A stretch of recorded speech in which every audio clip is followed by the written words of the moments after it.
Hello everybody, thanks for coming out and welcome to the 2016 talent show held at Farmersville Mennonite School. So we're going to have a lot of great talent out here tonight, so I hope the audience will participate a little bit, firstly by clapping and cheering and just showing them.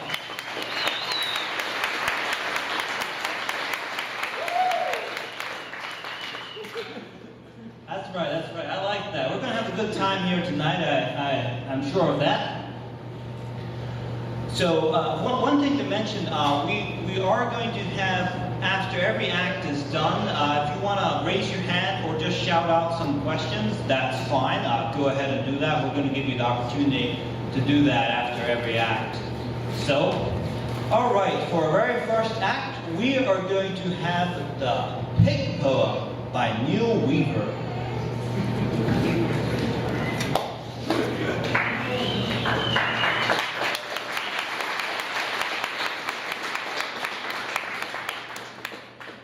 Good evening.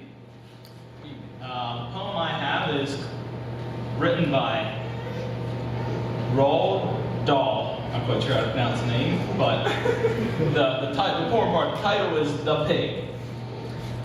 And I'll try to recite it for you. Once in England, there lived a big and wonderfully clever pig. To everybody, it was plain this piggy had a massive brain. He worked out sums inside his head. There was no book he hadn't read. He knew what made an airplane fly. He knew how engines worked and why. He knew all this. But in the end, one question drove him round the bend. He simply could not puzzle out what life was really all about. What was the reason for his birth? Why was he placed upon this earth? His giant brain went round and round. Alas, no reason could be found. Till suddenly, one wondrous night, all in a flash, he saw the light. He jumped up like a ballet dancer and yelled, "My gun, I've got the answer." They won my bacon, slice by slice, to sell at a tremendous price. They want my tender, juicy chops to put in all the butcher's shops. They want my pork to make a roast, and that's the part that'll cost the most. They want my sausages and strings. They even want my chitterlings. Now, thoughts as these were not designed to give a pig great peace of mind. Next morning, in comes Farmer Bland, a pail of pig swill in his hand, and Piggy, with a mighty roar, bashes the farmer to the floor. Now comes a rather grisly bit, so let's not make too much of it, except that you must understand that Piggy did eat Farmer Bland. He ate him up from head to toe, shooting the pieces nice and slow. It took an hour to reach the peak, because there was so much to eat. And when finished, Pig, of course, felt absolutely no remorse. Slowly, he scratched his brainy head, and with a little smile, he said, "I had a fairly powerful hunch that he might have me for his lunch. And so, because I feared the worst, I thought I'd better eat him first." The end.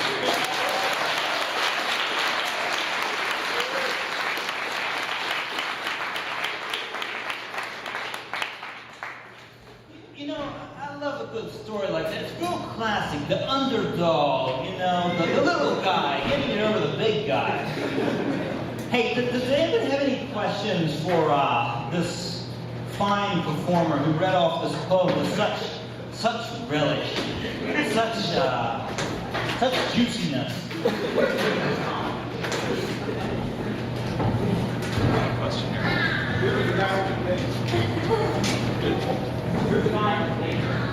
Who's the guy in the pig costume?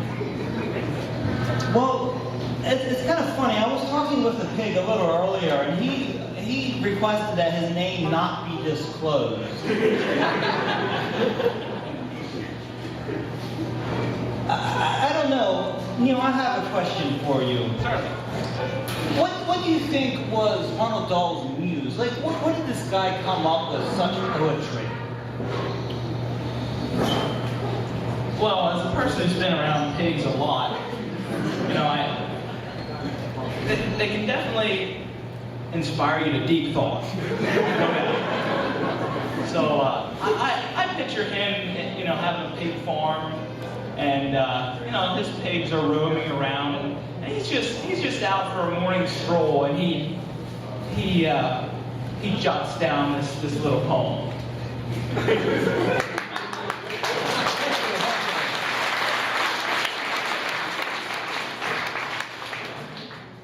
Well, right, that was a great start to the evening, I'd say. So next up, we're going to have Dwayne Martin and Jessica Nolt performing a song called Dueling Banjo.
Great picking and playing. And next up, we're going to have a nice little treat for you, or maybe it's two treats.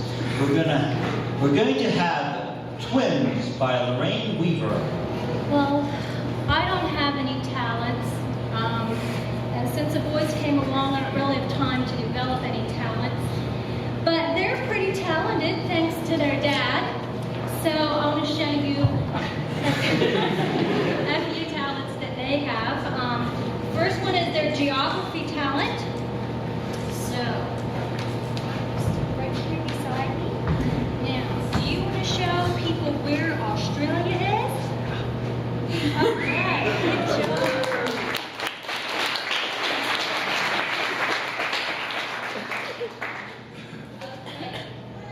Okay. Do you want to show people where Australia is?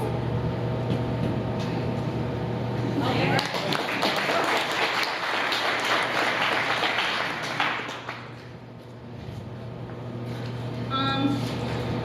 They can also sing. Would you like to sing for the people? Okay, go ahead. Do you want to sing any songs? Can you sing? No. Okay. Well, they do perform at their own will, so that one won't work tonight.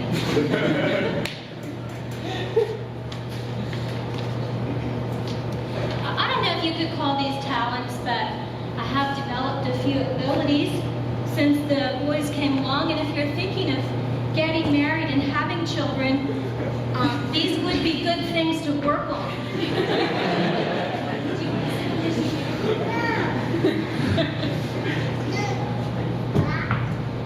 One is the ability to survive on very little sleep. This is different than going to a sleepover and staying up till 5 a.m. It's like going to a sleepover for 2 months straight, and your friends don't show up and there's no Mountain Dew.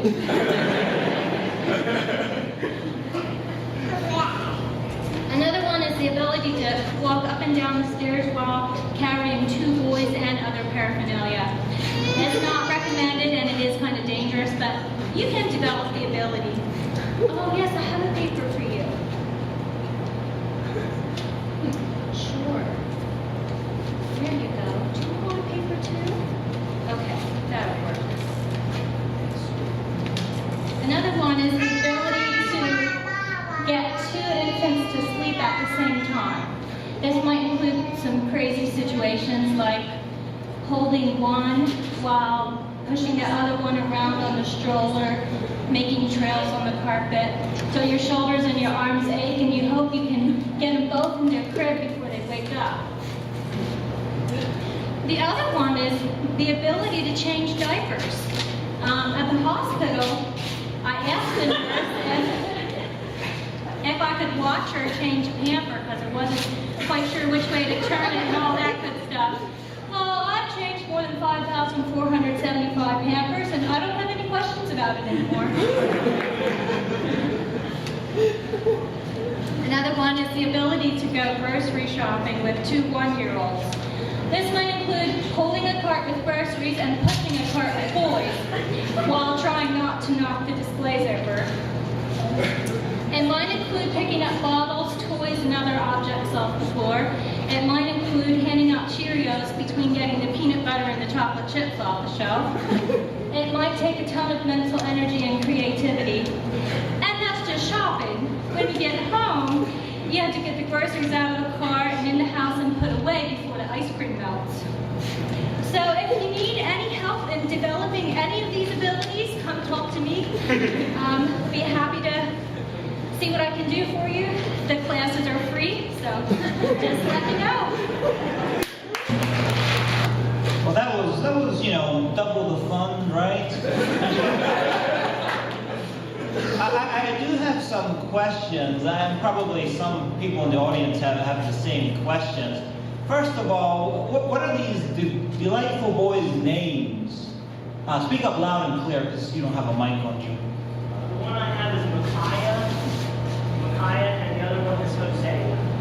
Micaiah and Hosea. Awesome, awesome. Did you not pay them enough for tonight? I noticed you didn't want to sing. Should you increase their salaries a little bit? What flavor is that paper? What? A question from the audience here. What flavor is that paper? Original. Very good. Great answer. Any more questions? Did they have something before they came? Did they have supper before they came? They did.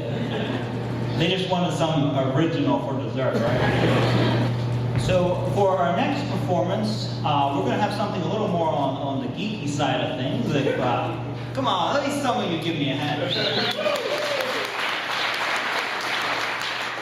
knew there were some of you guys out there.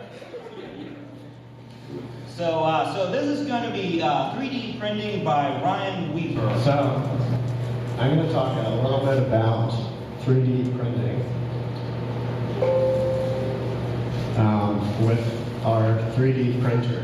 XYZ Printing is the company manufacturing the model, is a DaVinci 1.0. So 5 of my friends and me went together and we got a printer. So let's jump right in. This is a brief shot of our printer. Currently it's on, you can get it on Newegg for $4.99, 500 A little bit more about the printer. It is a single extruder. So you have filament that feeds into the printer and goes through an extruder. This model is a single extruder, which means your print, you're limited to one color, filament, or print. And you can't change the filament during the print, so the same color and type of filament for that print. And the size limit, the biggest it can build is a 7.8-inch cube as the size limit. It starts out, when you want to create a print, it starts out with design. You have to create your 3D model. This that you're seeing here is using SketchUp to create a 3D model. To me, that's a lot of the work is creating the 3D model, and your creativity is basically your limit, what you can create, what you can print. There is also a bunch of different websites you can go on and get and download already made prints, 3D designs that you can download and then send to your printer and print.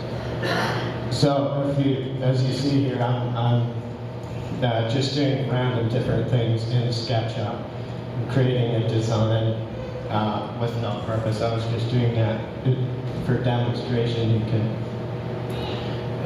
again, like I said, your creativity is basically your limit. And then just click print.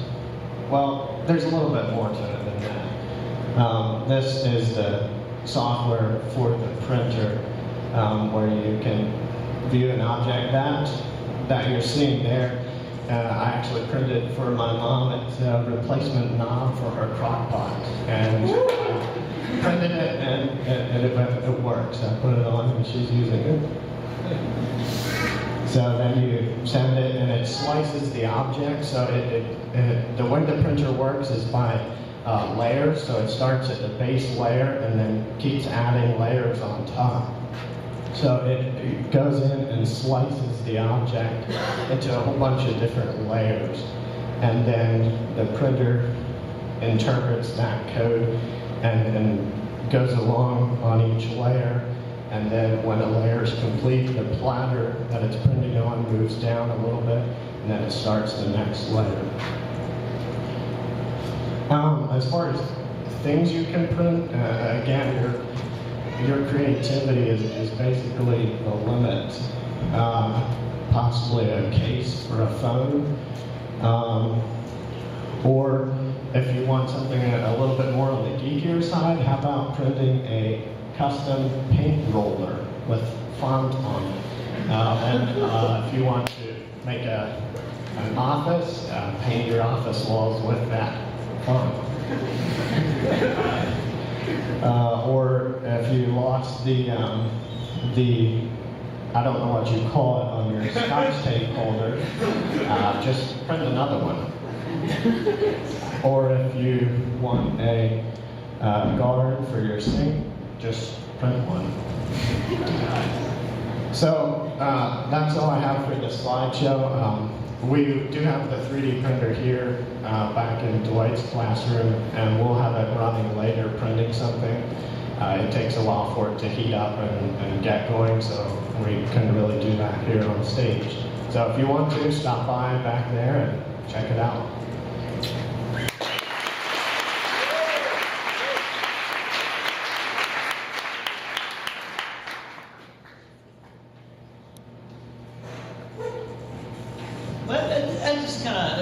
That stuff like that thrills my geeky heart, if you know what I mean. You know, I think one of the objections you might have to having a 3D printer in the house is that it's just a toy. You can't do practical things with it. But I think Ryan answered that objection very soundly by that handle on the crock pot. You know, it's serious, and you can it helps you make food, right? So next up, we're going to have a story and poem by Dawn Weaver. All right, I hope you're ready for a story. Oh yeah. I would like to read a story called Milking a Cow with Electricity Lights. And it's a story that's written to be read Dutchified, so I'll do my best with that. And it's written as told by Grove Dottie Christian Weaver.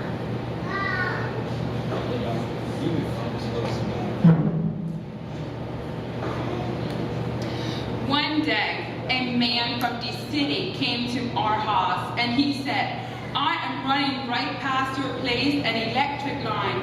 And he said, you can do with electricity 1,000 things. You can pump the water, you can have lights, and you can even milk the cow with electricity lights. So I say to Hesse, my wife, Hesse, this sounds so good. I believe we take. So I say to the man, I believe we take. The next morning, a man came with a big boring machine, and every so far beside the road in our lane, he drilled holes in the ground. Then they put big holes in them, holes with cross pieces on them, and then they put little tumblers on the cross pieces. Then they made fast to the tumblers long bars that came right up and into our house. Then they put the bars in the walls, tumblers in the walls, and the ceiling, and put little buttons on the walls. Then the man said, where do you want the meter? In the cellar? Meet her, I said. Meet her in the cellar? I am a married man, and I will not meet her in the cellar. Oh, he said, you do not. Nah, he said to Hesse, wiggle the little button on the wall. So she wiggled the little button on the wall, and we have light. We have light, and the sun was shining. So the man went back to the city. After supper, I said to Hesse, this is so nice. And the man said, we can milk the cow with electricity light. So now, let us milk the cow. We have not much fire, so you must hold the cow by the horns outside the window, and I will milk her. So Hesse bring the cow to the window and hold her by the horns. And I wrap one wire around one teat, and the other end I stick in the little slot in the wall. But no milk comes. I say to Hesse, the man said I need 2 wires. So I take another wire and wrap it around another teat, and first spritz, and the cow jumped right over Hesse, and I thought, surely I will never see my wife alive again. And I say to this day, you cannot milk a cow with electricity lights. It just doesn't work. It shocks. Yeah.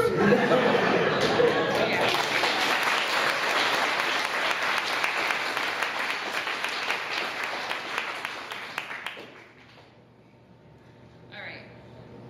I do enjoy humor, but on a more serious note, I would like to share a poem. And I wrote this poem thinking about relationships, and I think all of us know what hard relationships are like. And so I've tried to capture some of the wrestling between longing and desire, as that contradicts with reality and pain. And I've also tried to give a voice to the hope that we can choose in that. The title is Rescue. Can I call you friend? Can I trust you won't betray me? Can I spend time before the Father praying for you, knowing you are praying for me? Can I call you friend? Can we laugh and love and cry? Can I bare my heart before you? Can we help each other to understand why? Can we try? But my heart shrinks back in fear, paralyzed. All of me is crying. All of me is screaming. You don't deserve another try. I've been hurt before. I'm not free. None of me realized how hard this would be.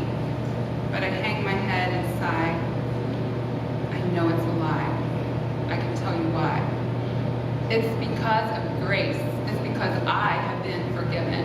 Every day that I am living is another try. I can wrap my heart thick with fear and never risk again. But grace has rescued me. Grace has set me free. I choose to call you friend. I choose to trust, though you may betray me. I can spend time before the Father, praying for you, knowing He is praying for me.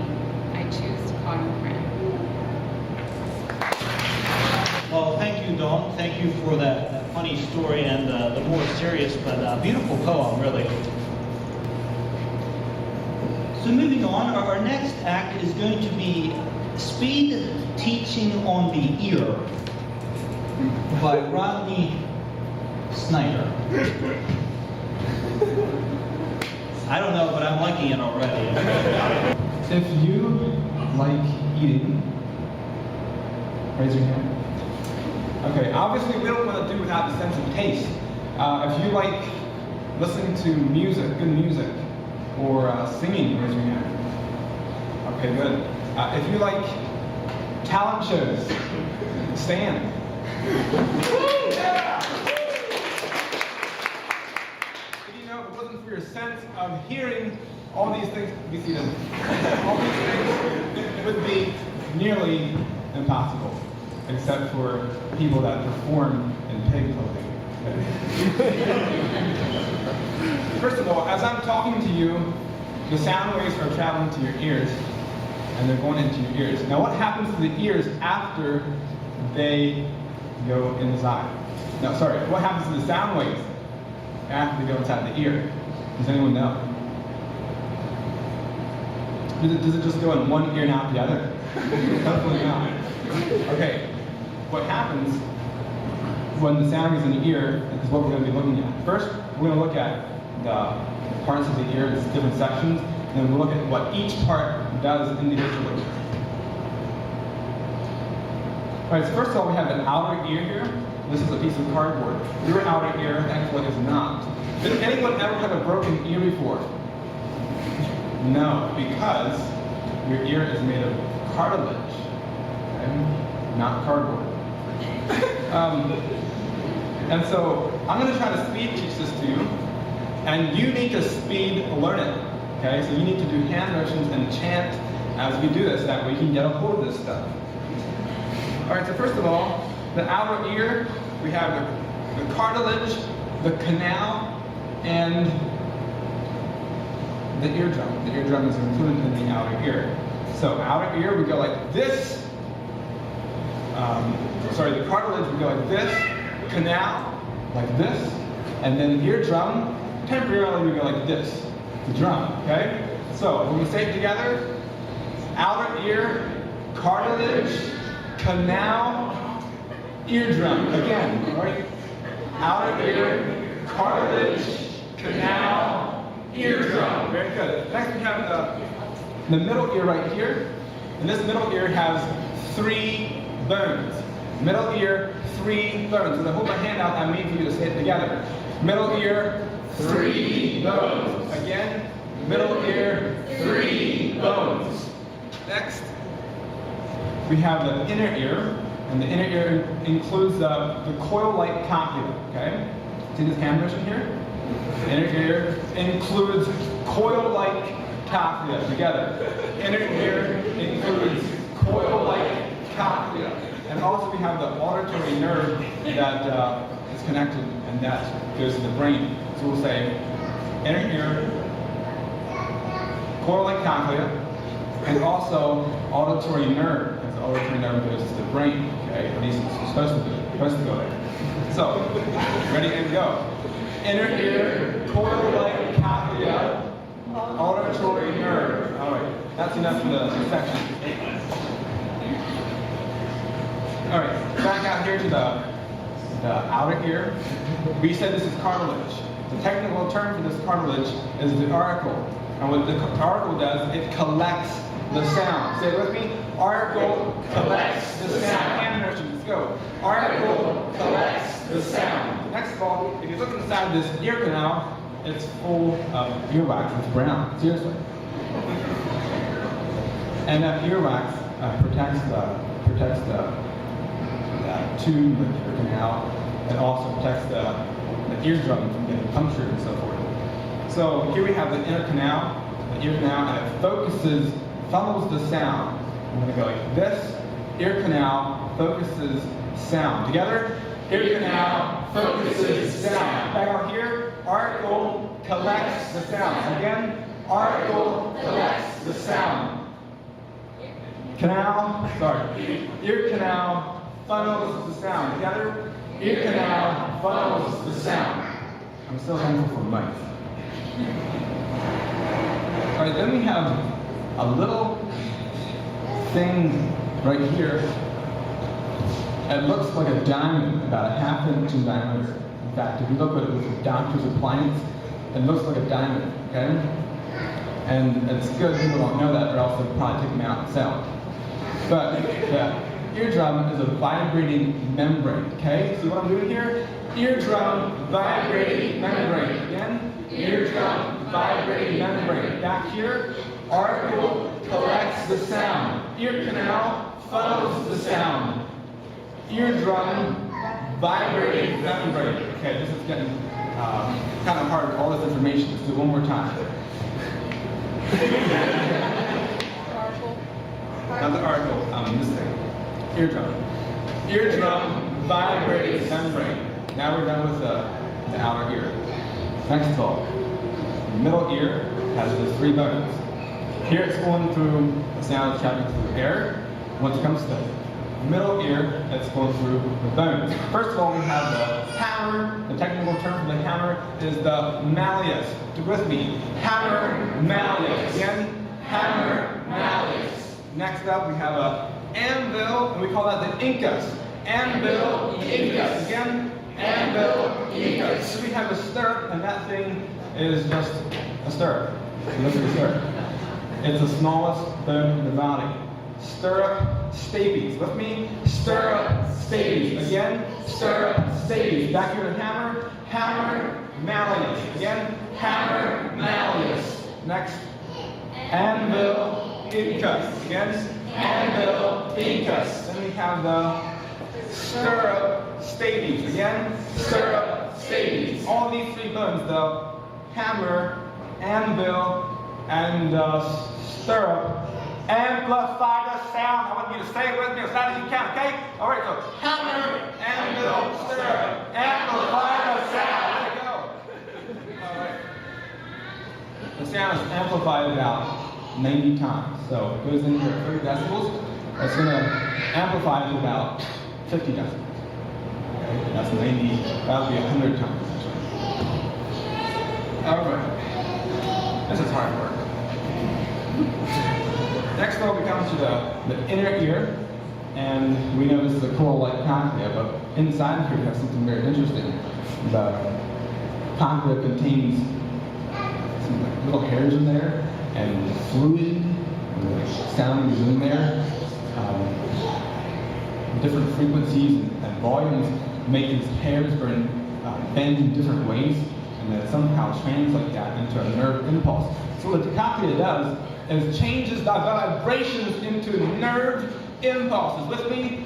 Cochlea changes vibrations into nerve impulses. Again, cochlea changes vibrations into nerve impulses. Great. Then, once it's changed into a nerve impulse, it goes finally to the brain. Auditory nerve carries impulse to the brain. Are you with me?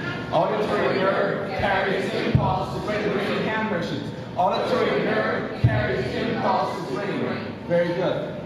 Thank you for your enthusiasm. You obviously changed your attitudes since you were in school. Okay, better. All right. Next of all, we have the semicircular canals. And these semicircular canals also have fluid inside them. But they're not doing anything with the sound waves. Instead, they have fluid inside there to help you keep your balance. Tells your brain which way is up. So, the semicircular canals help keep balance. Together, semicircular canals help keep balance. Again, semicircular canals help keep balance. Now we're going to start out here and just hammer down through, okay? As best we can. I'm sure we're going to mess up somewhere along the line. All right, with me? Auricles collects the sound. Ear canal funnels the sound. Eardrum vibrates membrane. Then we say all these three hammers together, and then we'll say amplify the sound. Hammer, anvil, stirrup, amplify the sound. Cochlea changes vibrations into nerve impulses. Again, cochlea changes vibrations into nerve impulses. Auditory nerve carries impulse to brain. Again, auditory nerve carries impulse to brain. Semicircular canals keep balance. Good deal. One more thing. We skipped this one because it doesn't have much to do with the sound. But we have this little tube here underneath the bones. And this tube collects it goes down to the throat. That's what we call the eustachian tube. Most times the eustachian tube is closed. But when you go up a hill, or when you go up in an airplane, your ears go shut. How many felt your ears weren't shut already? Okay? What do you do when your ears go shut? If you like to do, you go like this. They kind of yawn, okay? So that we do that so that it equalizes the pressure. There's more pressure outside than inside, and so we do this thing to put your hand over your mouth when you do that. But we do that so to equalize the pressure. So eustachian tube equalizes pressure, and then you're going to yawn with me. Okay? So 1, 2, 3. Eustachian tube equalizes pressure. All right, very good. Now that doesn't have much to do with the sounds, so let that go. We did that one time, and that was enough. So, all this is happening in a very short amount of time. Less than 1 second. Everything I'm saying is happening quite rapidly in your brain. I hope so. Sometimes I wonder if some people's auditory nerves are longer than others because it takes a long time for the message to get to the brain. But anyway, I want to test your response time. I'm going to ask you a question, and I want you to respond as abruptly as possible with the correct answer. Okay? And we'll see how fast it is. What is your name? Wow. He has a very short auditory nerve. All right, so this is not my idea here. This is God's idea, and He's the one that created this thing. Okay? He's extremely smart. You know, why do people have 2 ears in their heads anyway? Why not just one head on the top here? Okay? The reason you have 2 ears is because it helps you to hear where the sound is coming from. You can always hear when a sound is coming from the back. Dwight, would you shout something back there? Just say something. Okay. Hello. Yeah, you can hear it behind you. Okay? So God placed 2 ears in your head so that you can hear where the sound is coming from. He designed the ears so you can collect the sound waves and to make this happen in a very short amount of time. It's incredible. No one can ever do this with 3D printing. Amen? Amen. So that's all I have. Thanks for your participation. Your assignment is group I 1 to 10 in science, and this is due Monday. Please ask me if you have a question. Okay, thank you. I have maybe just one or two questions, and maybe some of our audience has some more. So the first question I have is, I've heard that men have this thing called selective hearing. And I was just wondering if you could give me any input on that. Okay, now coming up next, you guys are in for a real treat. We're going to have Chandler Miller come up, and he's going to show us speed stacking. Hi, my name is Chandler Miller, and I am a professional sports stacker. I have traveled all around the world competing in places like Canada, Germany, Colorado, and Texas. And in December 2013, my dad and I traveled in an all-expenses-paid trip to Brazil to be on a national televised TV show.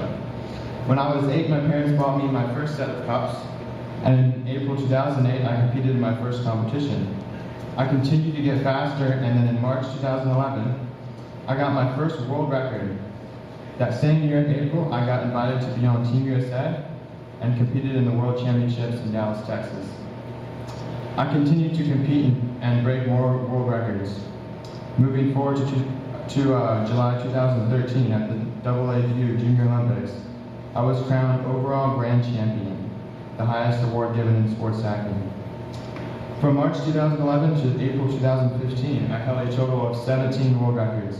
Although I do not hold any individual world records anymore, my team and I currently hold the world record in the timed relay event with a time of 12.212 seconds. Now I will show you a little bit of what I can do.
That was really amazing. I don't know about the rest of you guys, but I have some questions.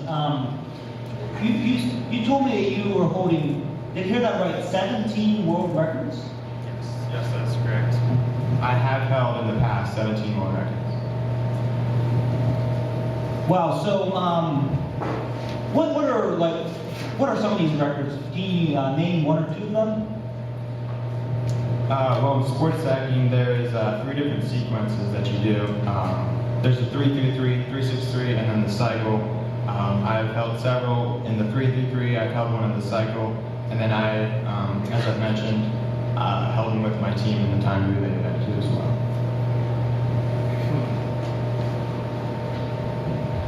Well, that's, when you're being timed, I was watching some of what you do, and when is your time done? Do you have to like hit a button, like a buzzer to finish, or do the judges like stop the clock for you? Here, I kind of have this set up here. There's a map, and then there's a timer that you time yourself. It's how it works is just you hold with your both hands, like you hold 2 hands on the timer to start it, and then you stack, and then to stop it, you just put your 2 hands down on the timer.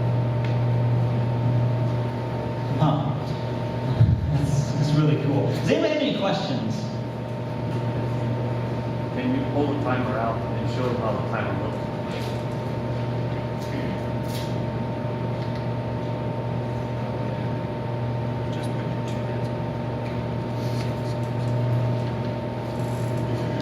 How did you start? Like, how did you first get into this? Or when did you decide to start? I was 8 years old, so yeah, it was a while ago. And just my friend actually got into it first, and then he showed me kind of like this, and he was kind of all into it because he thought it was really cool. And so he showed me, and then I kind of got all into it. I thought it was really cool because I'm competitive. I like stuff with my hands, and so I just thought it was really cool. So I just and continue to beat yourself. And so I thought that was really cool about it. Do you ever have friends that like degrade your sport? I mean, I'm sure you got friends that play football and stuff, and then they go at it. I mean, I'll be honest with you, you can have that shirt on, I laughed. I was like, are you serious? Where'd you get that shirt? But is that you run into that a lot? That you have? Yeah, sometimes. They think it's cool, but then, just, it's kind of weird, like stacking cups. Like you tell people you stack cups, and you're just like, what is that? Like most people don't even know it's a sport. But then, like once they actually see it, they think it's pretty cool. So. Seeing is believing. That's right.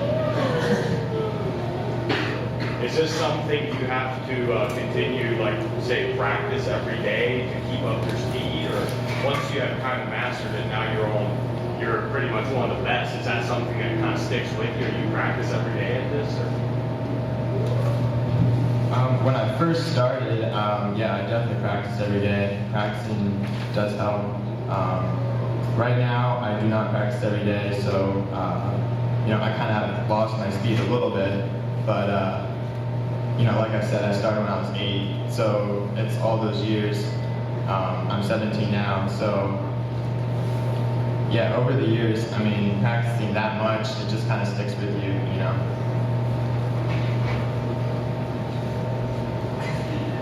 So how did you get to the point of being on television? Like, did somebody see you do this, or how did you get there?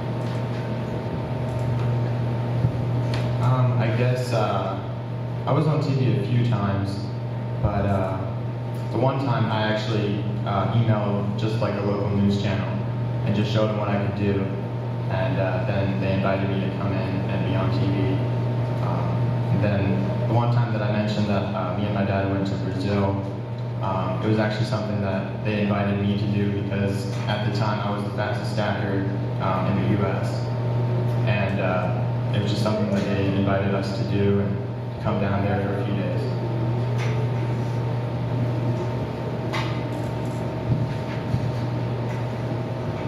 The cups, I think there's something special about those cups. Okay, you can see right through them.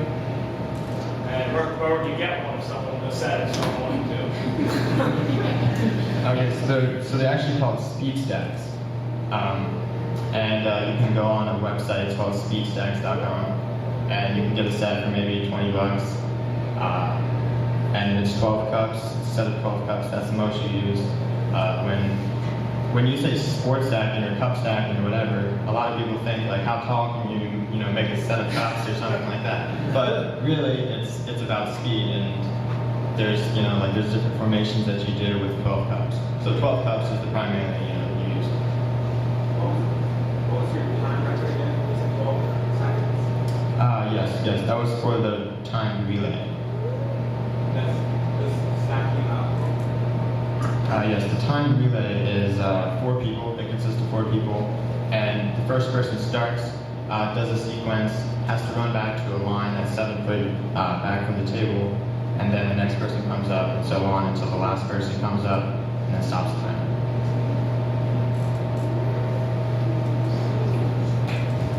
I was watching those time relays and I thought, wow, that looks really nerve-wracking because if you slip or like a cup goes flying, you've doubled your time. Is that the case? Yes, it is the case. There's been a few times where I've stacked up at the table and turned to go back and nearly slipped on the floor. Can you show us the different formations, the different stacks that you do for your, for your competitions? What are the different each stack that you take, and how fast? What are your times? How fast can you get those? It's a little tough to see exactly why you're doing it. Okay, so this stack is the 3-3-3. It consists of three sets of 3 cups. So I can just quickly demonstrate that going slow.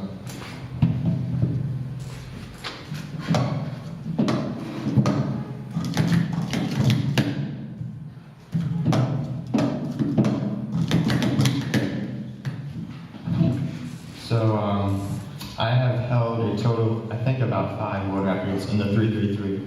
That was something that I was just good at, actually better at than the rest of the.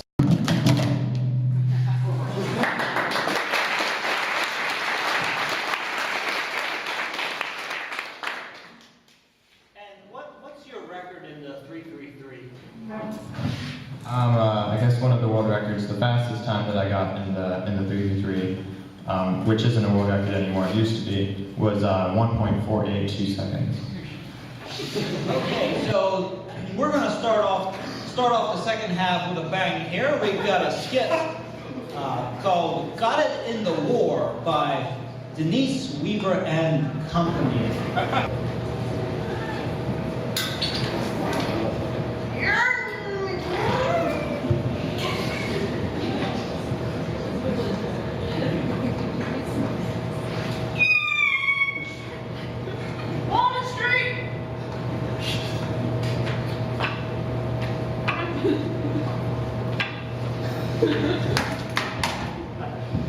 Excuse me, is this going to 6th Street? Walnut Street. Will you be going to 6th Street? Yes. My grandson lives there. I'm going to go see him.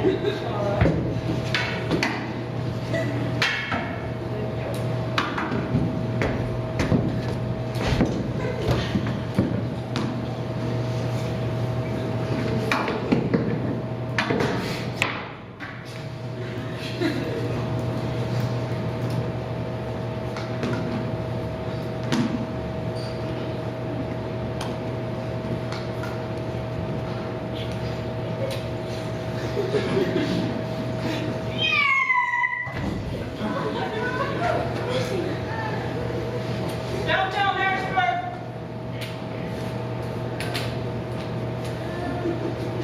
You say we're going?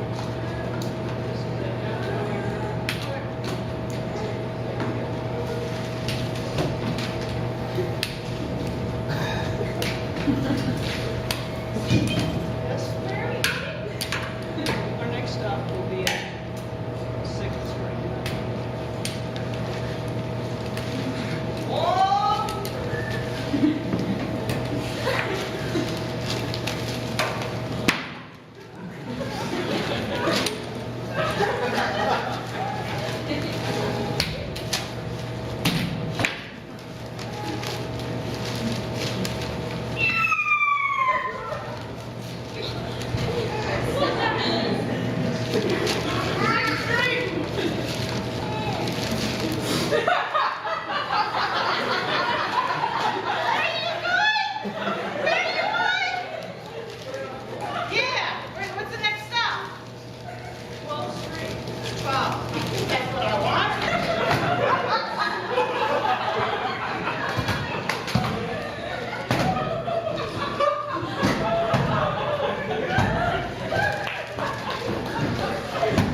sit here. I can't stand her.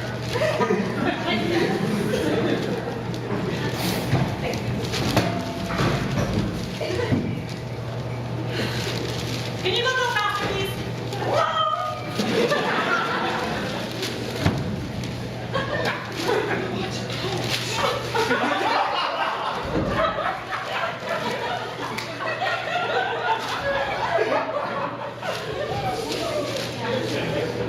What's wrong with your leg? Same where she was in.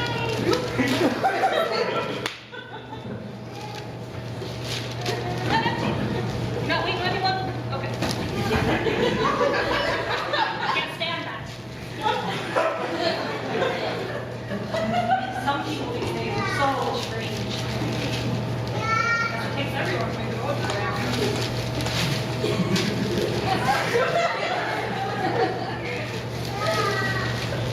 So you got that in the war too? No. I got it from my nose and I can't get it off.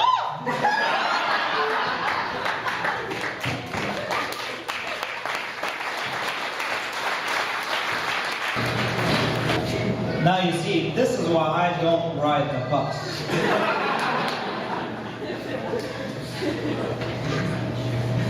I'm scared of war.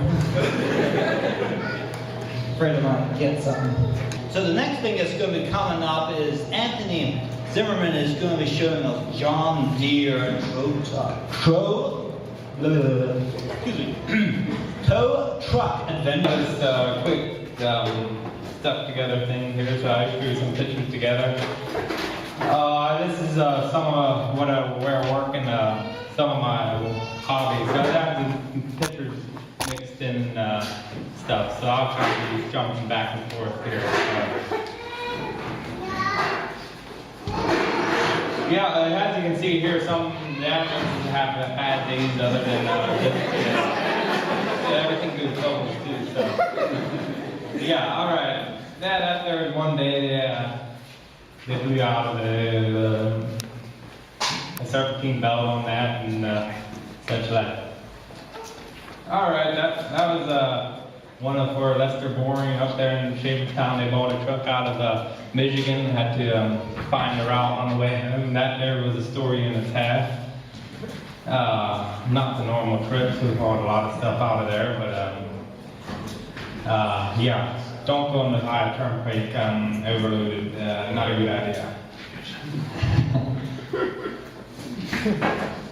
Okay, this is one from one of my tractor pulls here, but I don't think, can you play that? I think it was a video.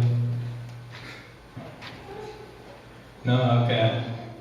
All right, well, I was explaining a little bit about the tractor pulling end of it here. I have a John Deere, as probably a lot of you know, and I get gung-ho with going to these shows and stuff and numerous stuff, and the difference between a show and a pull is, well, if you have a tractor that's all nice, and I'll just explain a little bit how to judge them. It's kind of like cars, I guess. My cousin was just telling me today, we were just finishing mine up, just gave a paint job, and we were finishing up the touch-ups, and yeah, how they, there's actually rules when you go judge a tractor at numerous places. They get into fine details such as valve stem caps. If they're plastic, they're not original. That's how it goes. If it has a chrome stack or something, it didn't come from the factory with that. And, a couple of that type of stuff. And well, sometimes the one without paint gets first place because of they're more original. Yeah, they were. Some of them were run on kerosene, and the next ones were run on all fuel. That's what you call. And yeah, that little fellow on the tricycle, he was having a bad day. Yeah, we were having a little fun out there at work one day, and we got, that's quite an attention getter. You work at the place with the car, that you hang the car upside down? Yep. Is that all that thing can lift? Oh, no, we can lift that numerous stuff. That thing there we use out in numerous. The project is our biggest biggest thing this last snow, we had the thing running basically 3 days straight on. I used to boss was in it. I wasn't around. Yeah, he was out plowing snow, pulling people out and making people happy. And yeah, we were back in the project the last few days, back in there, no winter maintenance spots. And yeah, there's people go back there in two-wheel drive vehicles and think they can go. Well, no, they don't. We actually had to lift a tractor trailer around back there. So he was from Wisconsin, so I guess he knew that what snow and ice did, but he ran into a dead end. So that was one of them days.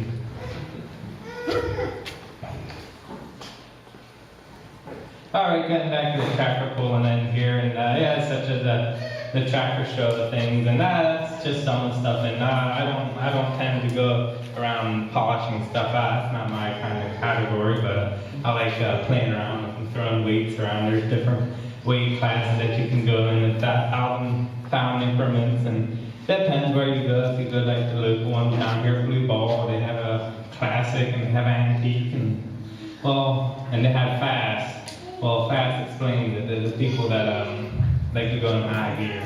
So yeah, such as Alan Weiler, as you probably know some of them. He has some nice ones, and yeah. This is an interesting one. This is a vehicle that I had an escort in the front and back. We hauled that for an auction company here in Denver, I think. From a warehouse in Ephrata down to the auction. They have an auto auction, Morphe's auction. They have an auto auction once a year or something. Antique cars. There's a bunch of them. We had to haul that road like this. We couldn't drive. And this one here was insured at 1.5 million. So yeah, we had to escort it back and forth, and it ended up bringing 2.5 million. I don't know how someone would pay that for a Duesenberg, but hey. 12 cylinders running pretty good. That's something we don't see very often. Went down to Jacksonville, Florida.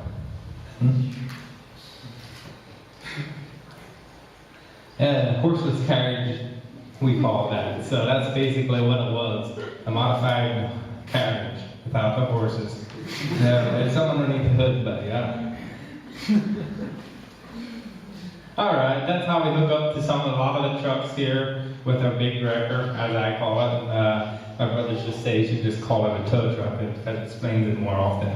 We run more tows than we do recovery work and stuff. So yeah, that truck, I've seen a lot of part of the East Coast here with a lot of the states. And yeah, we just basically lift up on the axle here and chain up around the chain going up around the spring hangers and stuff, and that there goes down to a binder, and the same thing on the other side, and tighten the binder up, and that kind of goes around the springs there, and that pulls it together. That keeps it from sliding side to side. But then again, you have some of these deep culverts getting out of places where those radiator lines, sometimes they get knocked off, and would be the first time to have the bumper smashed up a little bit. That's why insurance is so high, I guess. But everything went bluey, and are we good? Alright. Okay, so that's just some of the stuff here. Oh yeah, the oil pan is another bad thing.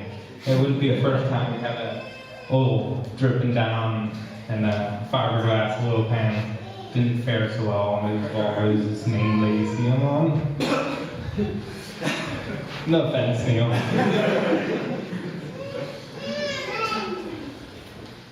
Alright, that's my tractor. I have it written down to not quite everything. I have the back end, the part, I fixed oil leaks up there, there's the head. I have what you would call a hard problem keeping water out of the oil. So I hope I have it fixed right now. I've had the head off, I think, the 4th time within the last 2 years. So that there, I think, is fixed. So that there where the governor goes in, a bunch of lines. And I actually read the manual some too.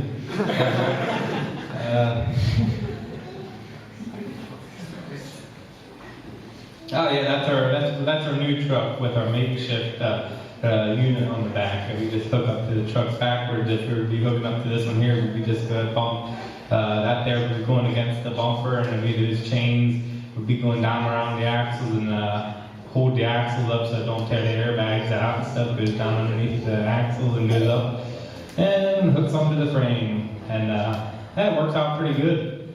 A nice truck with a long haul, I guess you could call it. Our first run was up to Buffalo, New York, up the lakes, and of course they usually call at 9 o'clock in the night, so I want to be up there as soon as possible. So.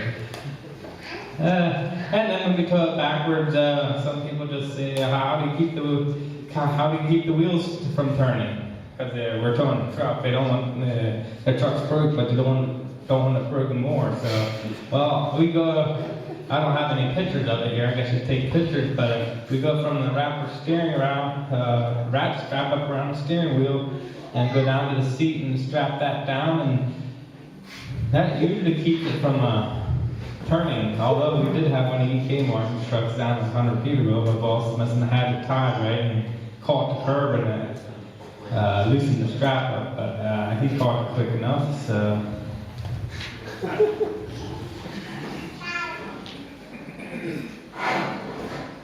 All right, that's my tractor back at my cousin's back in Denver. Got a fresh paint job. He spent a lot of time on it. We put other rims and such on. We put other rims there in the back, but there was a bit of a problem, another tire and such forth. Going backwards all the time. All right, there we have the finished product, and yep, everyone says that's a trucker. That's a sign of the guy's a trucker, the shiny box, heavy box. And that's the other part, and there's that.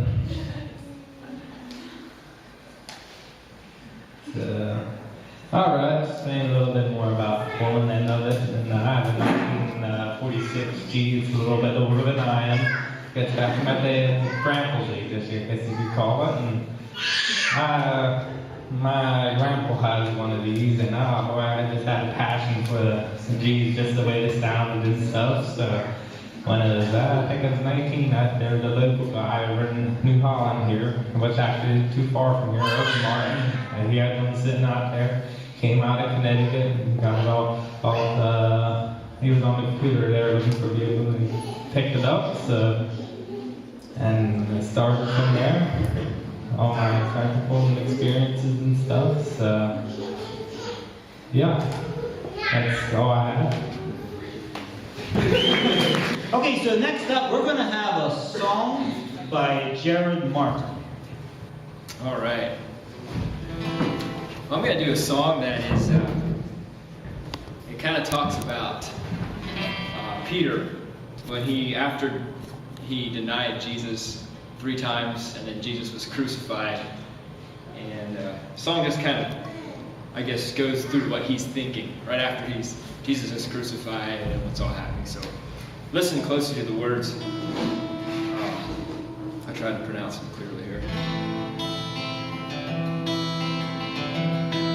The gates and doors were barred, and all the windows fastened down. I spent the night in sleeplessness and rose at every sound, half in hope of sorrow and half in fear of day. We find the soldiers breaking through to drag us all away.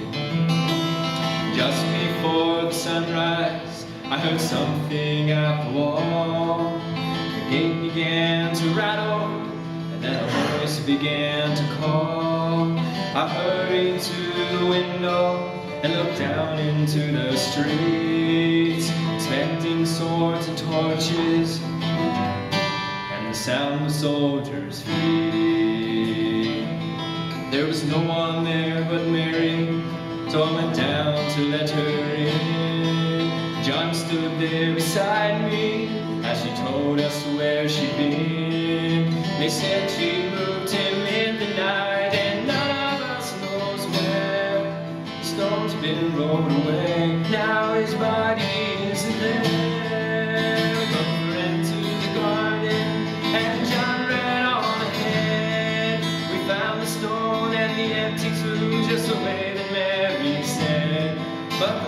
packing sheet they wrapped him in was just an empty shell. And how or where they'd taken him was more than I could tell.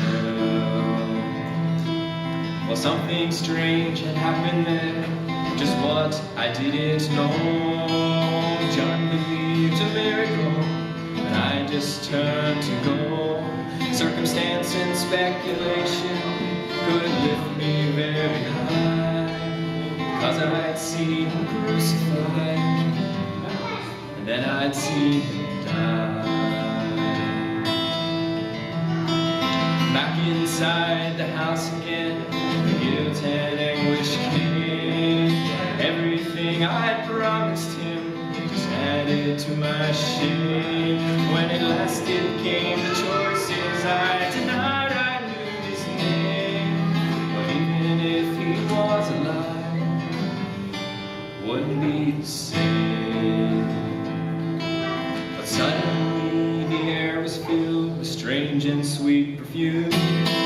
Light that came from everywhere drove shadows from the room. Jesus stood before me with his arms held open wide. I fell down on my knees, just clung to him and cried. He raised me to his feet as I looked into his eyes. Love shining out from him like sunlight from the skies. Guilt in my confusion disappeared in sweet release. And every fear I ever had just melted into peace.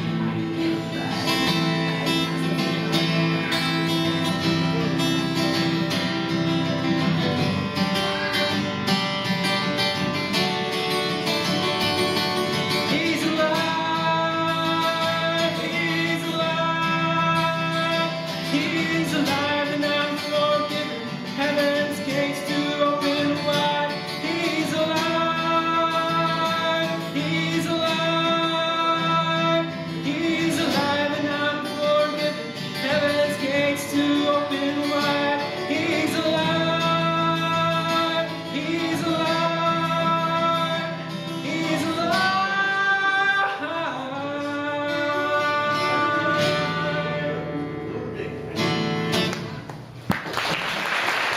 Thank you very much, Jared. That was a great song. Yeah, the part about Peter there, when the cock crows, and it's just, you know, you can talk big, but when something life pokes a little bit beneath the surface, what's going to come out? So the next thing we're going to have is a skit by Jared and Jeff. It's a skit called The Interpreter. Good evening. This is a demonstration to demonstrate the challenge of communicating language cross-culturally in another language. Language in context is very important. We'll illustrate this as our American pastor speaks through an interpreter. This is not to be a reflection on the ability of our national Christians to interpret, but rather it is a graphic demonstration of why missionaries try to master the language of the people in whom they live and labor.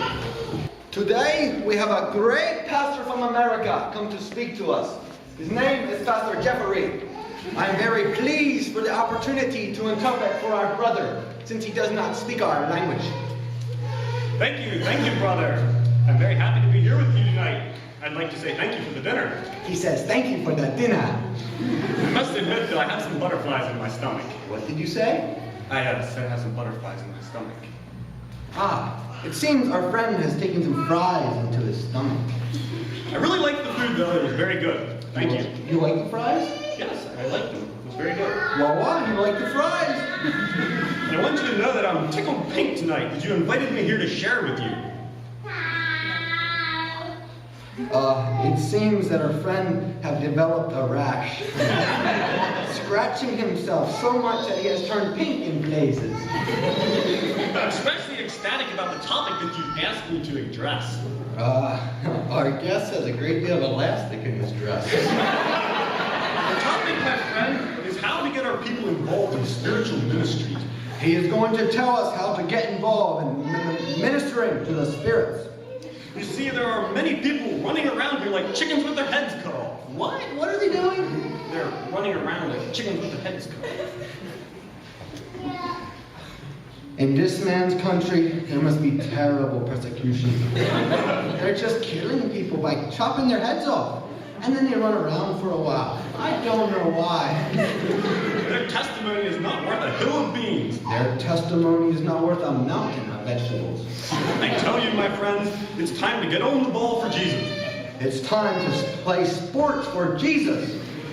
Part of the problem is you pastors. Part of the problem is you pastors. You're always jumping the gun. Really? What are they doing? Jumping the gun. Yeah. Oh, yes. You're putting a gun on the ground, and then you're jumping up and down on it. You're always shooting off at the mouth. Doing what? Shooting off at the mouth. Well, then you're taking the gun and shoot your lips off. I don't know why. Many problems, there's a time of being lackadaisical. Many times there's a problem with laxatives. You must give them a reason to be glued to their seats. Glued? Glued to their seats, you know. Like glued? Yeah, glued.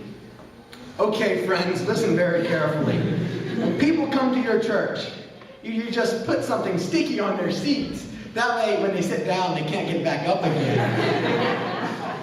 I know how it is getting ready for church. I know how it is to prepare for church. It's late Sunday morning. It's late Sunday morning. The kids are in the yard as filthy as pigs. Kids? Yeah, you got kids too. Oh, yeah. They have some baby goats in the front yard, and they begin to look like pigs. Then you bring them into the house. You bring them into the house? Yeah, you bring them into the house. You do? Yeah, you put them in the bathtub. Well, he puts the baby goats in the bathtub. And then you begin to peel the mud off of them. Then you begin to scrape the mud off of them. In the meantime, your wife, she's busy making up her face. What is she doing? Making up her face. Ah, yes. Your wife is making a face. Happy for Jesus. You step outside, it's raining cats and dogs. Yeah, you step outside and small animals begin to fall from the sky. About that time, your wife's hairdo hits her face. What hits her face? Her hairdo. Hairdo? Hairdo? Ah, yes. His wife is hit in the face with one of the small animals falling from the sky. It's enough to make your head spin. The blow makes her head rotate. In fact, it's enough to make you go bananas. I'm not sure why, but tropical fruit's coming in here somewhere. You finally get to church. Thank God. And by the time you get there, you're not even thinking about God. No. By the time you get to this man's church, you're not even thinking about God. You are so upset they begin to chew your wife out. You become insane with your wife and these baby goats. People are like just sitting like lumps on a log. People are just sitting like brown spots on wood. Your wife is trying to smile. Your wife is trying to grin. But everybody can tell you just chewed her out. But everyone can see you've bitten her. The blood will still be running down. Oh my, I see the clock is flying, and I must rush to a conclusion. Seems this man has had a vision of time clocks. People, concussions. What you need to do is to get in your closet of prayer. Closet? You mean the water closet? Any kind of closet. Ah, yes. What you need to do is to go into the bathroom and pray. You need to go to the altar and grab a hold of the horns. There are horns there? The horns of the altar and pray. Oh, do you remember those baby goats? Well, they all have horns now. Just grab hold of the horns. I don't know why. We need pastors who have enough guts to fast and pray the house down. We need pastors who have big guts and can fast and pray till the house burns on fire. Now, if you only follow my words, now if you will talk just like I do, the power of the Spirit will sweep over you. God will hit you with a broom. Every word I preach is in the Bible. This man thinks that the words he preaches are really in the Bible. I hope someday you can come to my church and bless us the way we've been able to come and share with you. I hope, my friends. And someday, one of us will go to his church and straighten out this poor man's theology. I wanted to thank you for the opportunity that I've had to come here and share these special insights with you. Thank you very much. Although we know this pastor from America is very crazy, let's all give him a round of applause so he don't feel so stupid. Yeah, talking in another language or, interpreting another language is difficult. It's sometimes it's hard for me to be understood by the members of my own family. Hey, next up we're going to have a firefighter demonstration by Sean Hoover and Gleason High. Who's starting the fire? Well, good evening, everybody. Welcome to the town show. This is not the perfect world. So we have our bad days and we have emergencies. If it would be a perfect world, we would not have bad days and would not have emergencies. We also would not need the fire department. Just a quick sneak peek into the volunteer fire department. I run for Westboro Fire Department. We're over in Brownstown. Junior runs the Farmersville Fire Department, which is just across the street. We get into a variety of things. I think that was probably one of the biggest things I learned. Grew up and looked at the firehouse outside in, and after being involved, now I look from the inside out. It looks a little different. And we think of firefighters, and we think of fires and smoke and flames, but that's not actually all we do. Quite a wide variety of things like vehicle accidents, anywhere from a little fender bender with some oil on the road to a maybe more hefty impact, say up to 222, where victims cannot get out of vehicles themselves. So we have tools that we will cut the vehicle to get them out and on the way to the hospital. Also, other little things, for example, we classify as public services. I've been on a call over in Westgate community. Simply one morning, a lady had her child out in the car, buckled up, and somehow she locked the door, and she went into the house to get something, locked the door to the car, and she came out, but she couldn't get in, didn't have any spare keys, so I called the fire department. And we come out and with our lockout kit, and we get in and unlock the door. She was a happy camper. Another little example is in Eagle View. There's another development up towards Akron we have, and they have little storm drains on the sides of the road where the water goes in. And Mother Duck decided to take her family for a stroll, and she walks across the storm drain, and every last little ducking falls down to the drain. And so the neighbor comes out, and since we live in a community, and you don't know what digging irons are, you don't know what common sense is to most people. Instead of realizing that, you know what, we could just pop this grate off and help these things out, they don't realize that, so we call the fire department. And we come out and open up the grate, and everybody thinks we're heroes, even though we didn't really do anything, but crank up the buttons out. So I enjoyed firefighting isn't for everybody, but it's not like you have to be superhuman or extra special. I think anybody that can volunteer time and is willing to learn can be a firefighter. Back to the firefighting side of things, in our classes and whatnot, training, we're required, taught to be able to go from our street clothing to geared up and breathing air, essentially capable of going into a burning building in 90 seconds. And 90 seconds might seem short until you track yourself. Takes a little time. So just for y'all's interest, ask Junior if he'd help me, and we're going to do a little quick race here, see how quickly we can get geared up, and show you a little bit part of the process of firefighters when we hop out of our vehicles, run to the firehouse, and head out to the call. Yep.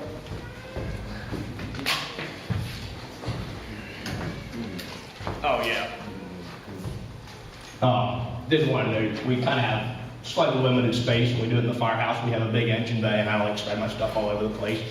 So we'll do the best we can. A little space limited.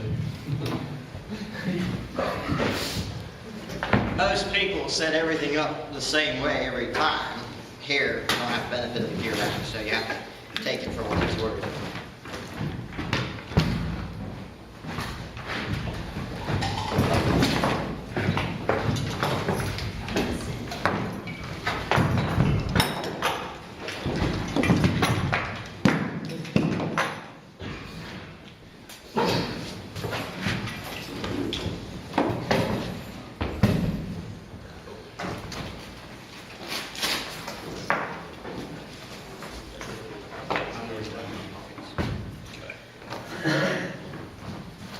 Are you gonna let me know you're done?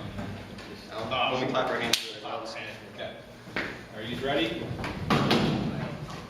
Okay, I'll say 1, 2, 3, go. Okay, 1, 2, 3, go.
This is one I didn't check you for.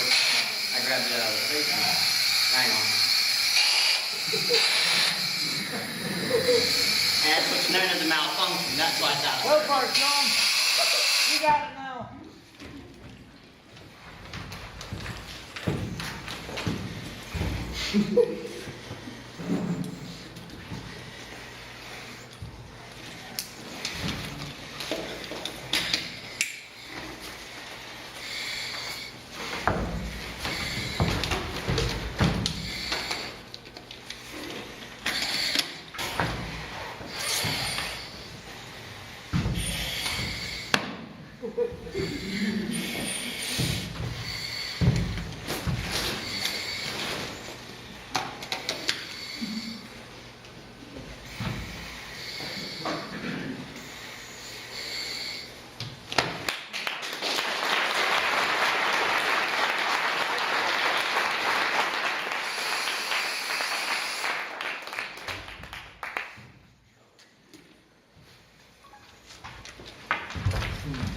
That was 1 minute and 49 seconds for Sean, and 2 minutes and 4 seconds for Cleason.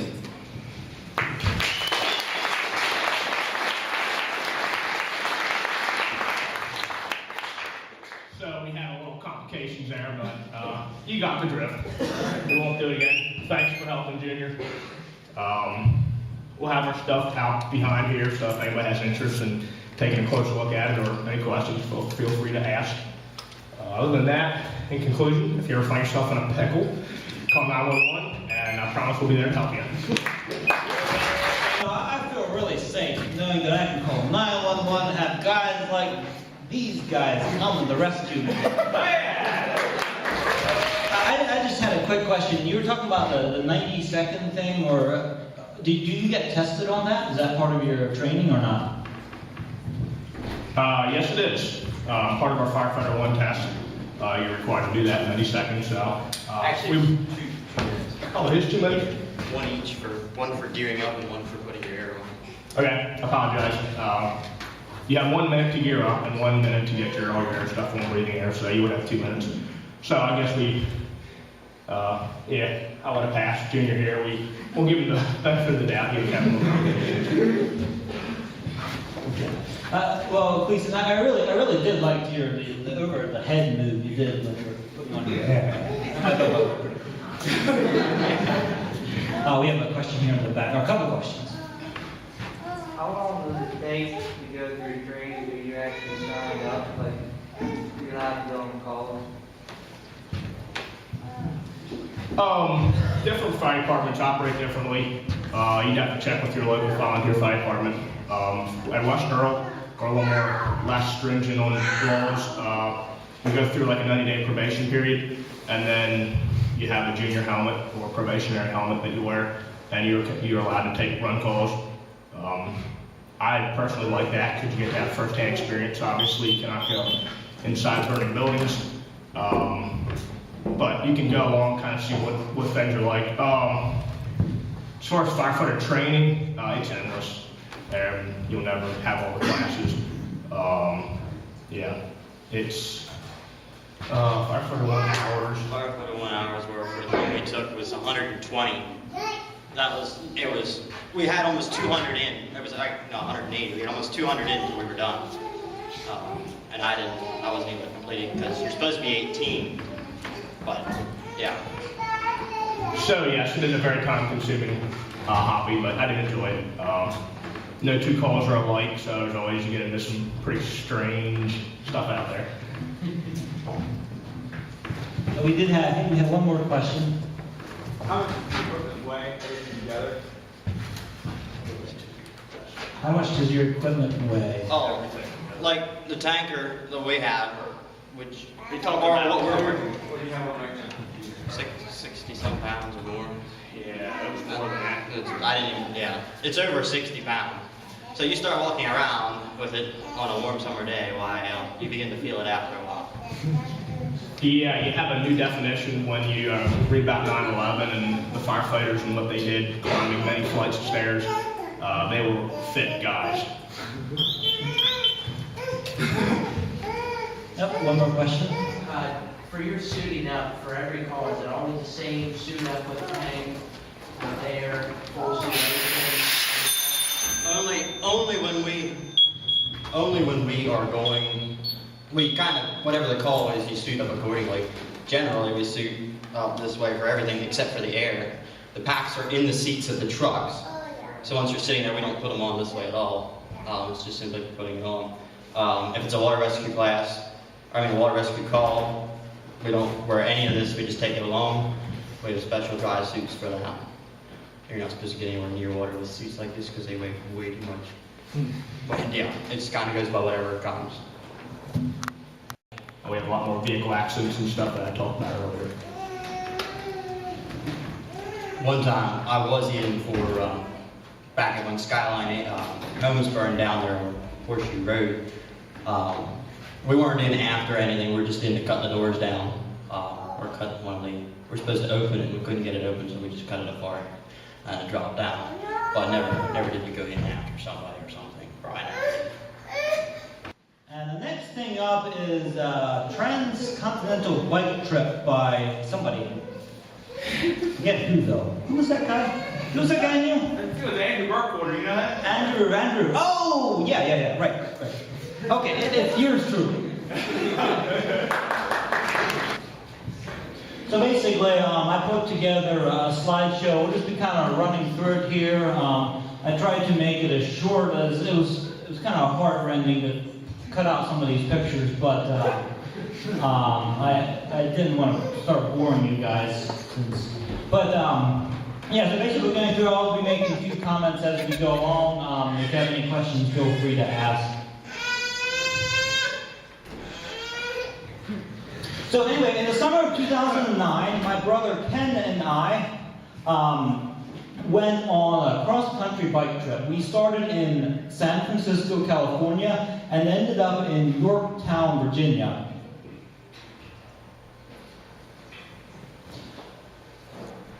Okay, so here we are dipping our bikes in the Pacific Ocean. Western Express, San Francisco to Pueblo, Colorado. Pueblo is on the eastern side of the Colorado Rocky Mountains. Bike fast, yes indeed. So here we are leaving home. We went out by train to San Francisco, kind of because we didn't fly because we wanted to see the country a little bit more. We met my brother's friend Tim Sauer on San Francisco. Here's the famous trolleys of San Francisco.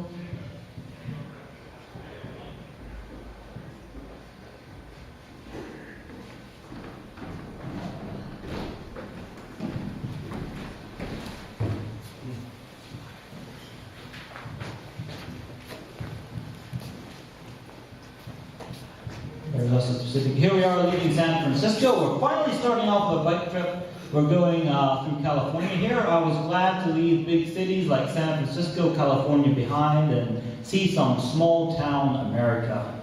So here we are going through some vineyards.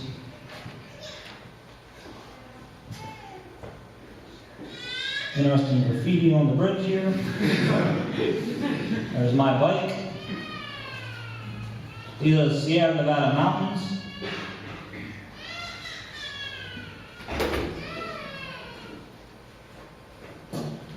Sierra Nevada mountains were our first real challenge. Day 3, we're climbing up some pretty good sized mountains. So yeah, when we got to Carson Pass, that was a bit of an accomplishment.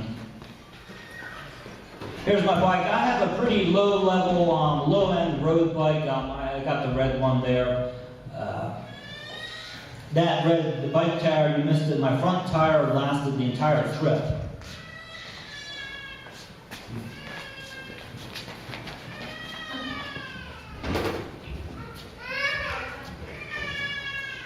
Now, if you've ever been through Nevada, it has its own beauty, kind of barren. We actually met quite a bit of rain, shockingly so for Nevada. Like I said, it has its own beauty, but in between the towns, which might be 60 or 70 miles apart, there's not a whole lot. No water, no food, no houses. Annoying cattle guards, we have to bike over very slowly. Yeah, we met some pretty steep grades.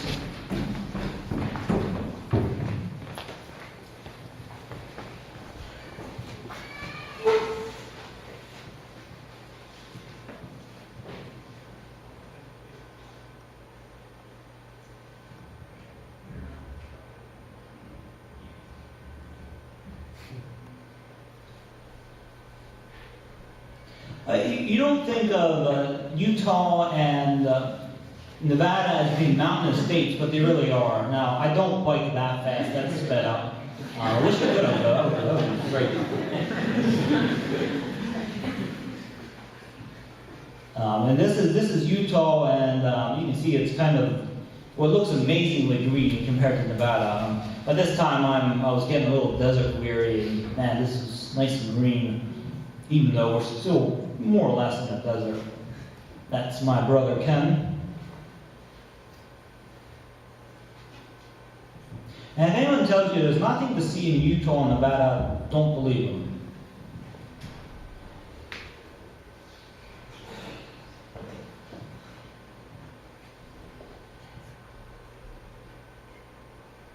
We shared the road with nice cars, motorcyclists, and really big trucks too. I don't know if I have any pictures, but really big trucks. That's the road there, the little orange and gray sneaky thing. That's me.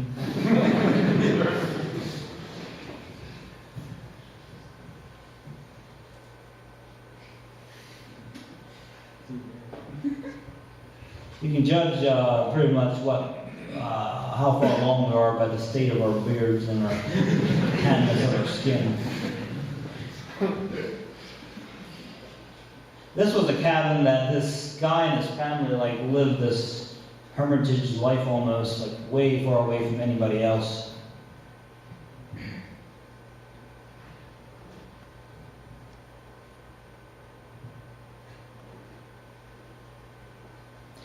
We took a fair number of videos like this, but don't worry, I won't inflict most of them on you because that's pretty much what they are, just us biking along. So 1920 there, that's about how far along, how many miles along we are on the trip.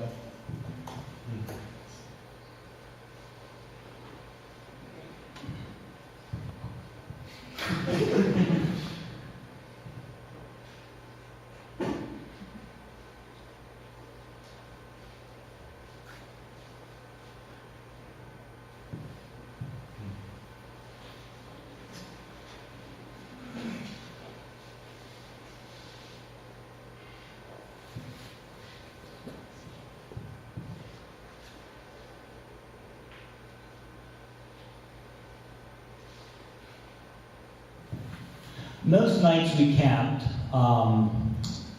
Majority of nights we did. In the east, it was a little harder. Out west in Nevada and Utah, it was pretty easy to camp most nights because you could just kind of set up wherever because nobody lived anywhere. In further east, you had to either stay in motels more or sleep in like town parks, which was pretty nice camping.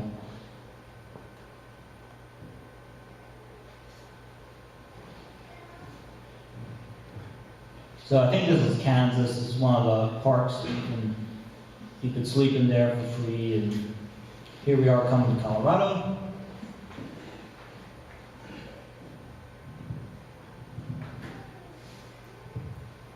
Colorado was a real milestone state because, of course, you have the Rockies, and that's we sort of assume like you're the west when you're on the western side of the Rockies, and you're in the east when you're on the eastern side. This is Lizard Head. That little hunk of rock there was supposed to be a lizard's head, but it had fallen down fairly recently.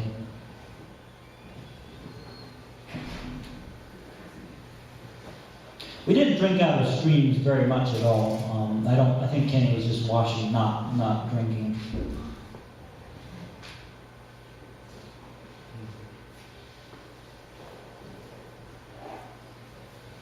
Well, that sign may have said that it's time for trucks to stay in low gear, but when we had a downgrade, man, we let her rip.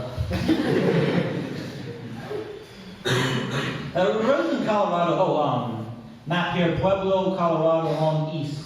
So we met up with the main route, and now we're in the Great Plains area. West of the Rockies, it's all mountainous up and down. East of the Rockies, boom, it's flat.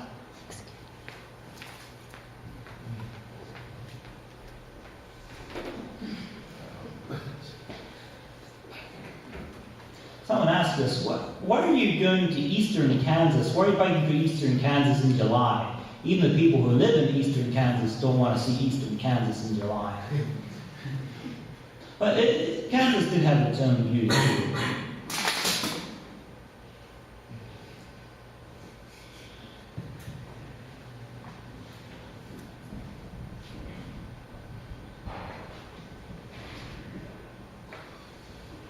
We got a couple of videos coming up here, just things that we managed to run into. These guys are doing, it's kind of like a kayaking trick show. Can't see it very well, but there's a rapid right there where they're obviously doing twists and stuff.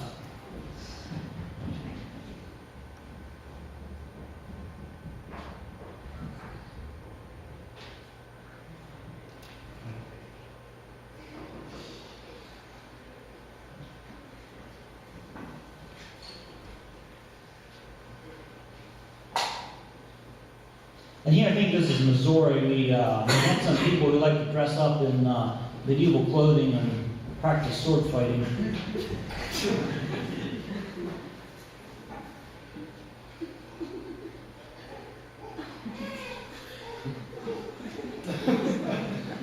The guy there in the red shirt, he seemed to be an instructor.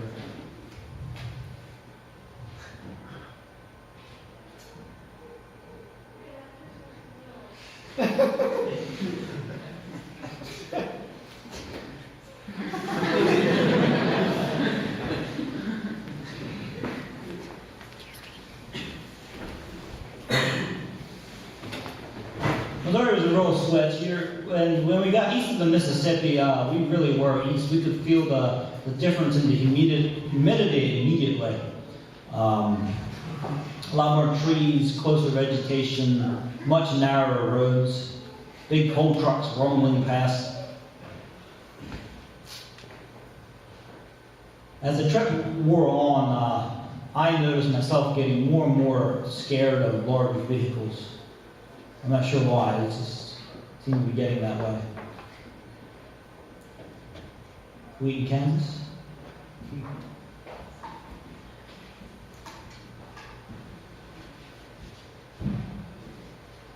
That was kudzu in Missouri and some of the other states. That's like really invasive species of ivy. Horses in Kentucky.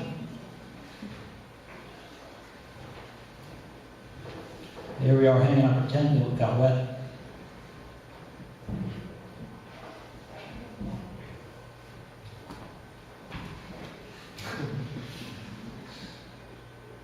Saw a bear in Virginia.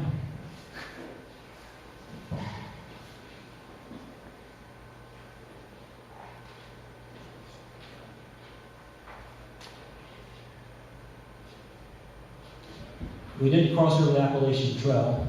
And the place, if you're familiar with the AT, this is, I guess, this is a really important place to stop at for through hikers.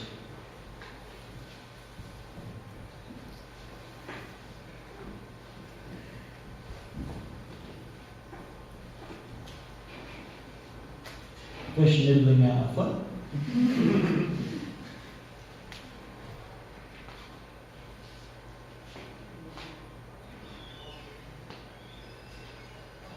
There's Yorktown and the end of our journey.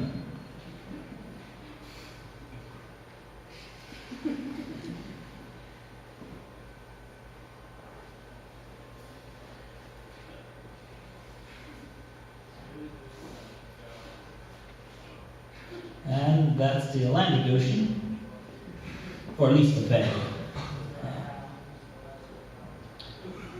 Okay, and that's that. Obviously, it was much faster doing that than it was biking. It did take us 56 days to get across the United States.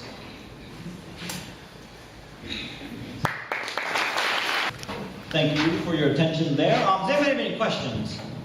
How many miles was it? Yeah, good question. I think it was about 3,850, so somewhere in that range. No, it was 3,800. It was almost 4. How many miles do you average a day? We averaged about 70, just a little bit under 70. How much time did you spend practicing before you left? I don't really know how to answer that. I tried to bike a little bit every day, at least a little bit. I had practiced more than my brother did, so that was kind of good. For the first half of the trip, I was more in shape than he was, so it kind of worked out. He was slowing me down, not the other way around. What did you do for food? For food, mostly we just stopped at grocery stores and picked up food. We did eat at restaurants a lot too. We're biking through towns a couple times a day, for the most part. What was your top speed on the bike? My top speed was somewhere around 35, which isn't all that much on a bike, but it got a little scary because we had the saddlebag and stuff. That was about as fast as you want to go. What was the weight of your cargo? I don't know. Yeah, it's a good question. Not too much though. On flat average biking, what were you averaging speed-wise? Probably something on flat ground. We were averaging something around 11, 12 maybe. There's kind of two ways to do a cross-country bike trip. There's the fast way where guys have racing bikes and have very little gear and they'll bike very fast and they can do 100+ miles a day easily. And then there's the way we did it where you camp most of the time and you take a lot more gear along and you just generally take it slower. Let me know when you guys are ready. Okay. Okay, that's great. Were you covering ground every day, or were you doing a lot more some days and spent some days hardly going anywhere? Obviously we did more some days than others. In Kansas, we had a 100+ mile day. Kansas was really fast because it was so flat. We did take, I think it was only 2 days completely off. No biking at all. So what did you do if your bike broke down? Hoped we were close to a bike shop. That actually leads to an interesting story. We kind of got really helped out by a guy named Tim Mason who, the very first day, we're sitting there eating lunch. It's the very first day, first meal at a fast food place. We're sitting there, we hear a boing, and I'm like, what was that? Oh well, I'm not sure what that was. And then we finish eating lunch, and my brother looks at his bike, and he's like, one of my spokes broke, a spoke on the back wheel. He was a little heavier than I was, and I guess the weight was just a little bit too much for his back wheel, because he had gear and stuff. So we had a very nice gentleman, he biking along, he's like, man, I don't know about you guys, a little worried about what you're planning to do and the equipment you have, and so he gave us a back wheel for free, a stronger one, more spokes. We did have a breakdown in Kentucky, and so we called back home, my brother's back wheel again. The spokes just tore right out of the hub. Anyway, so we called back home, and Tim Zimmerman, through some contacts with the men who your way, called someone down in Virginia, and they came and picked us up graciously and drove us to a bike shop the next morning. So we actually lost very little time there. Did you go back to where you stopped? No, we were a little out of our route then. I'm not sure when we got dropped off at the bike shop. I'm not sure where we were at that point. Okay, thank you very much. All right, last but not least, we're going to have a debate. I've been looking forward to this all night. So Dwight Weaver here is going to introduce the Okay, the final event is a debate for a debate and election. We're going to elect at the end mayor for Hinkletown. So, in order for this event to be successful, it's very important that you participate enthusiastically. So I would encourage you to pick a candidate and support him enthusiastically. Cheers, chanting, clapping, booing and catcalls, throwing shoes, stomping feet, all are legitimate ways to express your satisfaction or dissatisfaction with the candidates. Yes. I've always wondered, what in the world is a catcall? How do you do a catcall? I don't know, just some kind of disapproving holler or whistle or yell. Meow? Yeah.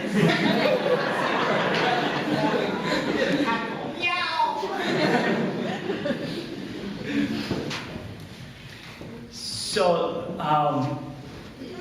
the honorable candidates will now enter, and then we'll get started.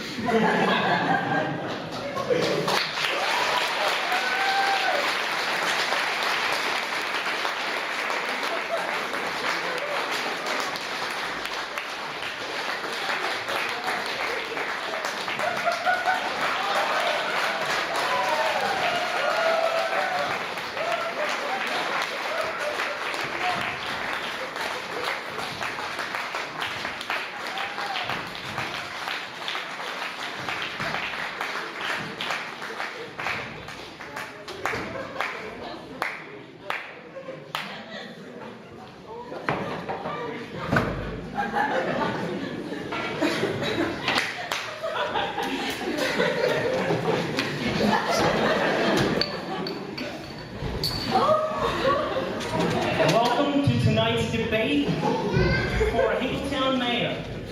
We have 4 candidates running for this prestigious position, and I'll introduce them. The first candidate is Mr. Neil Weaver, over to your left.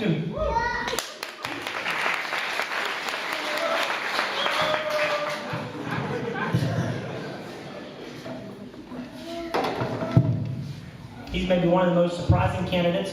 He was a pig hauler, but recently he has had a change of heart, a change of mind, and, well, I'll just say it in his own words. I now understand the rights of animals. Mr. Neal. The second candidate here tonight is Mr. Alex Martin.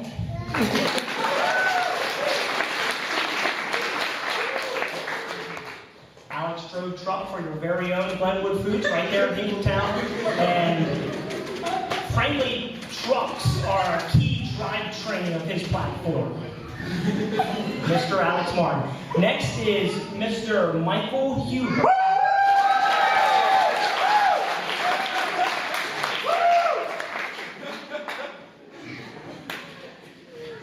Mr. Huber was previously a car salesman for John Huber Auto Sales, and he's passionate about VW.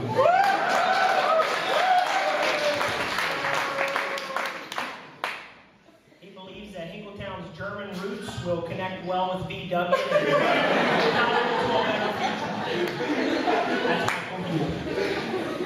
And finally, our fourth candidate is Mr. Sean Hoover.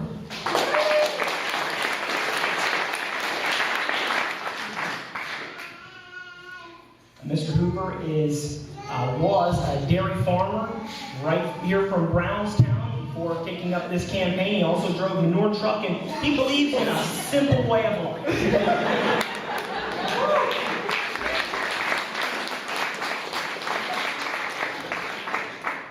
Well, without further ado, let's get down to business. Let's get down to the real business, the real issues that we all care about.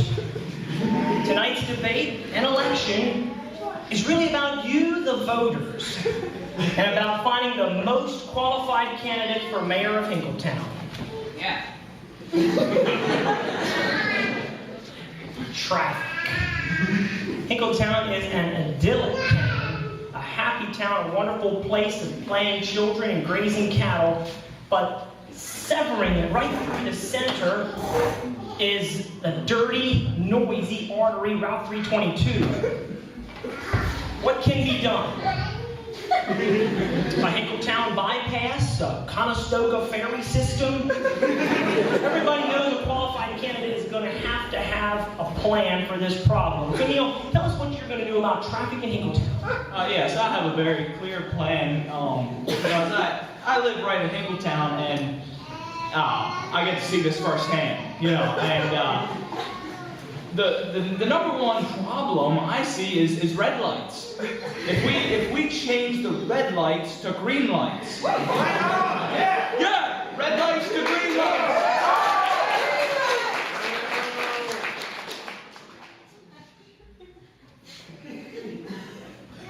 Well, here's what I think.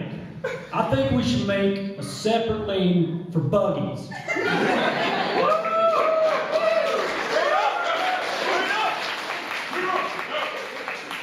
It's safer for the rest of us who are driving, it's safer for the buggies. And also, due to so much traffic, I think we need more V-dubs because they're smaller and less trucks, they're bigger.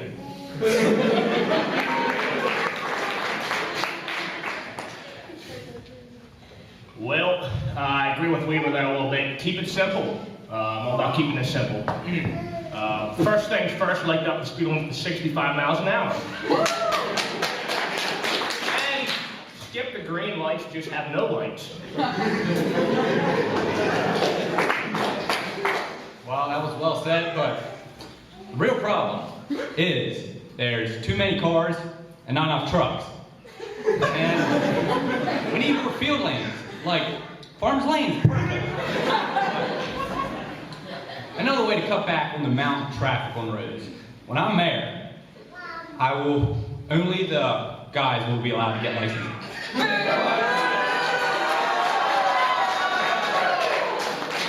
Before there's a riot, I do have a solution. If you girls want to go somewhere, you just call a guy with a truck.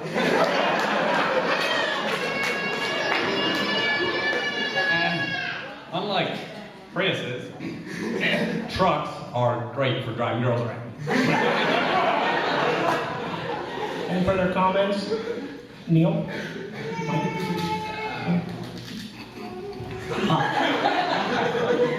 Let's move on to vehicles. Let's talk about vehicles. The candidates feel passionately about vehicles. And so I guess, Alex, could you tell us exactly how the prosperity and success of Hinkletown hinges on its vehicles? What does that have to do with it? That's what we want to know. Well, of course, trucks can be used to haul stuff around, besides girls. And it can be used for so many things. These German cars, small cars, It's old V8 cars. They're all cars. I mean, what can you do with a car? Yeah. So? Well, I'm thinking, I'm done with this new stuff. Too much computer. I'm gonna ban any vehicles 1990 and newer in my town. We're gonna stick to the good old V8s, high horsepower. I'm not concerned about fuel mileage. Mandatory Flowmaster exhaust.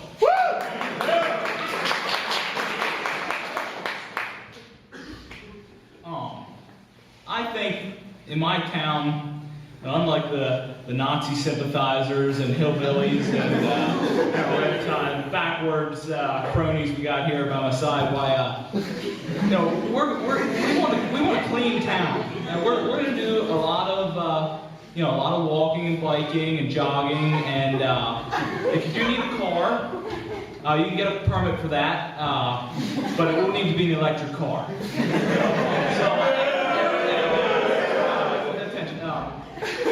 have a poem here that illustrates my my views on cars with engines, and it's a parody. It's called Cars. Smell the smoking of the cars, diesel cars.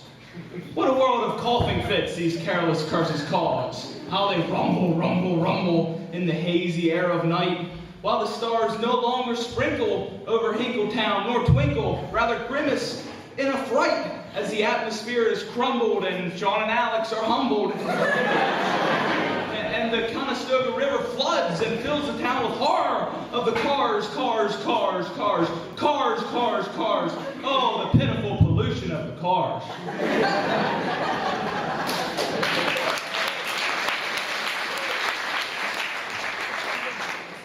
Thank you. Well, I think that sets the stage very well for our next question. We want to move to the topic of climate change and environment, emissions, some of those topics. There have been a lot of rumors circulating that due to the recent VW scandal, you're not going to be prepared, Mr. Huber, to deal with the environmental issues that your voters are so concerned about. How can you respond to that and put those concerns to rest? They know what they're doing. The government just wants the money, and they know they have to make clean calls, and they're just too scared to admit it. So they want the money by saying they're not clean. They're actually very clean.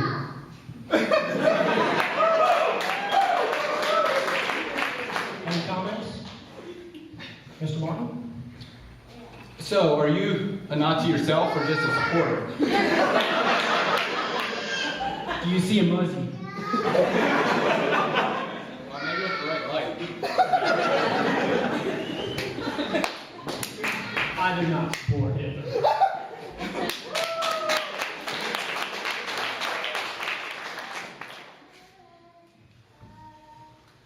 I'm not too worried about emissions. I want to keep life simple. Matter of fact, any Prius going through my town, Weaver, could possibly be pulled over and get citation for disrupting of peace in my town. Because we don't believe in going green, we don't believe in all this Prius stuff. So, it'd be rioting. Yeah, seems to be some careless ignorance here among my opponents, and the inconvenient truth is, if we continue in the way they're saying, keep it simple. See, well, the Conestoga Lake will be knocking at your doorstep before you know what happened. The Conestoga Lake. What do you have to say about that? I do have to agree with you, Weaver, on climate change. I do believe it's real. And I think it's the best things that happened to this planet since Noah's flood. My scientist friend from Honestown University, he did this study and discovered that the North Pole is grossly overpopulated with polar bears. And this is a serious issue. And climate change and global warming is the answer, and diesel smoke is its best tool.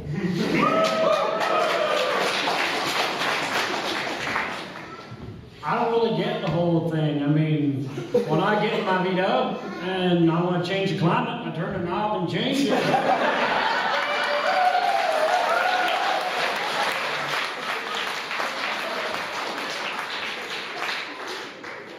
Definitely called keeping it simple.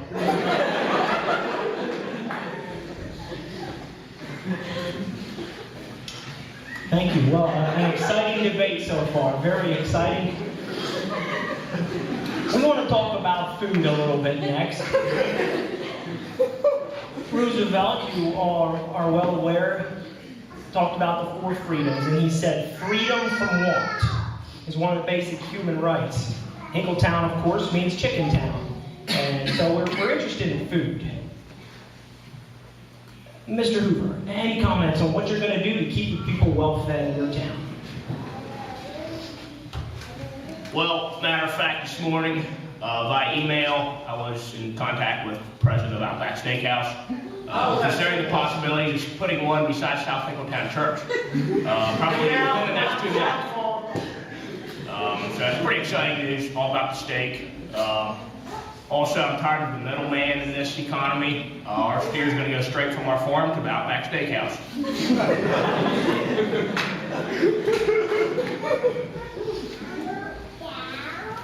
We need more Kentucky Fried Chicken since this is chicken town. Well, you know, as the moderator mentioned, I've been in the pork industry for some time, and you know, I'm ashamed to admit that, but I've come to the overriding conclusion that pig lives matter. Pig lives matter!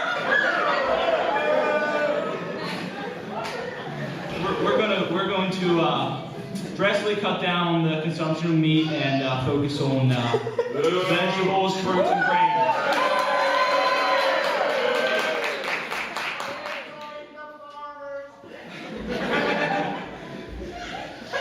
Well, I may be kind of changing the subject here, but while we're on the food industry, there's an issue that is really dear to me. The citizens of our fair town of Hinkletown are hopelessly addicted to coffee. This is something we need to work with. I did some intense research and found that an overdose of coffee was the primary cause for Great Depression, the sinking of the Titanic, and World War I.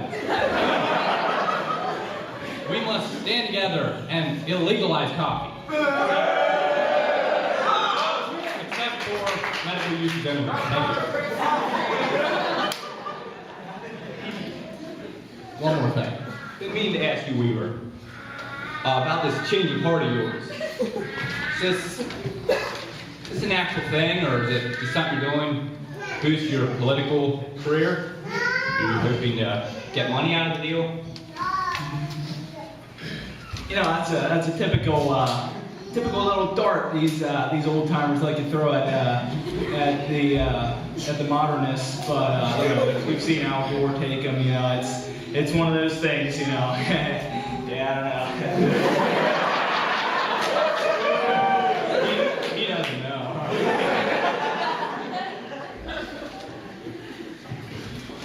He's looking more and more like Donald Trump every day.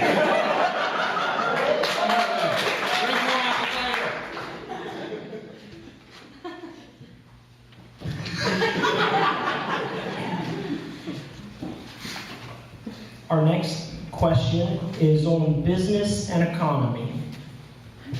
You know, Clinton's leading strategist during the Lewinsky ordeal had a sign in his yard that said, "It's the economy, stupid." He believed that issue would trump anything else, and Clinton played that card well and won. And so, Neil, what are you going to do about flourishing economy, business, prosperity in Hinkletown? Well, you know, my town is going to be a self-sufficient Garden of Eden. We won't be a hub of factories billowing out smoke and clouds of smog into the atmosphere. No. We're going to focus our energies into evangelizing Hinkletownism to the neighboring heathen communities.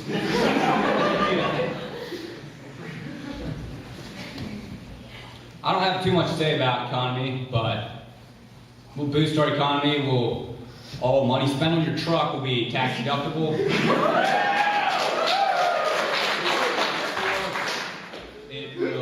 More people will spend more money. It'll be better for everybody, especially me. Any new V-Dub, you buy tax-free.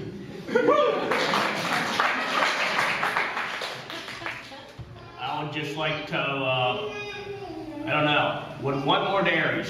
We need more cows, we need more milk.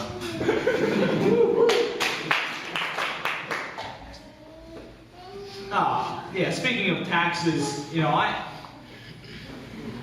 I stand firm on taxes. You know, I'm not going to raise taxes. You know, Dwight Weaver or James Knoll might push me to raise school taxes, and I'll say no. And I'll say no new taxes, and they'll push and push again, and I'll say no new taxes. And they'll come around again, and I'll say, read my lips, no new taxes.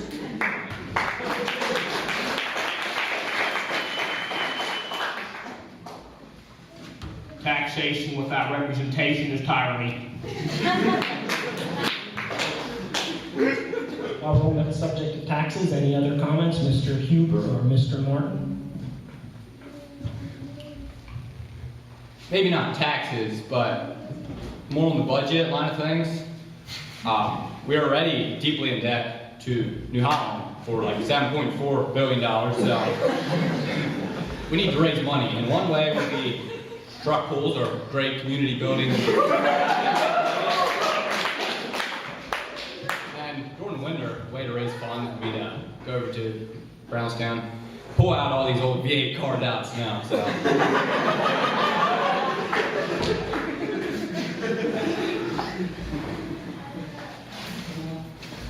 Well, if there's anything that's close to the voter's heart, it's taxes. So, any other comments on taxes?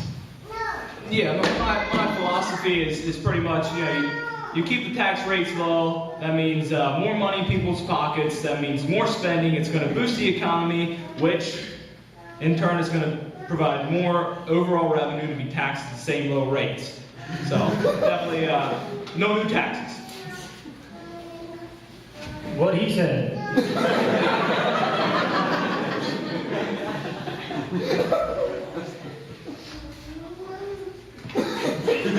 We'll move on to the next topic. You know, there's a little poem that says, and it's called character building. Spanking is something that must go, say some psychologists. Although character building is a feat sometimes accomplished through deceit. I think we all agree with that firmly. In fact, back to Roosevelt's 4 freedoms, he said freedom from fear. We want to talk a little bit about youth problems and crime in Hinkletown. You'd be willing to address that question?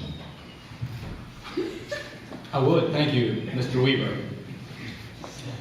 One of the things our youth are tempted to do is to drag race on the public roads. Oh yeah! And we need to give them an alternative. So I was thinking we could have a government-sponsored drag race every 2 weeks.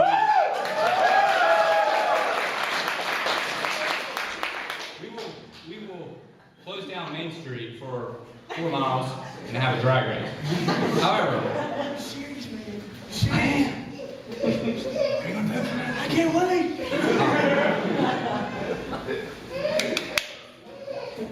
However, there will be some crimes committed, and we have to raise the punishment a little bit to curb these heinous crimes. When a crime is committed, it should be punished by sentencing the criminal to driving a Ford for 6 months without parole.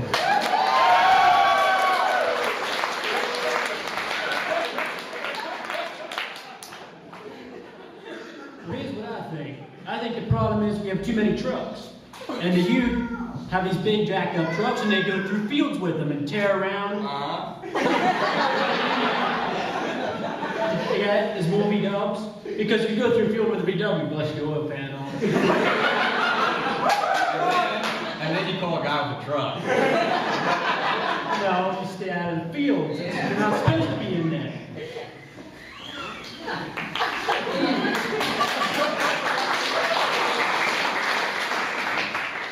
We all have different ways of recreation. I say spare the rods, pull the child. Another issue I see is curfew times being pushed. So we're gonna just bump that to 1 o'clock right away.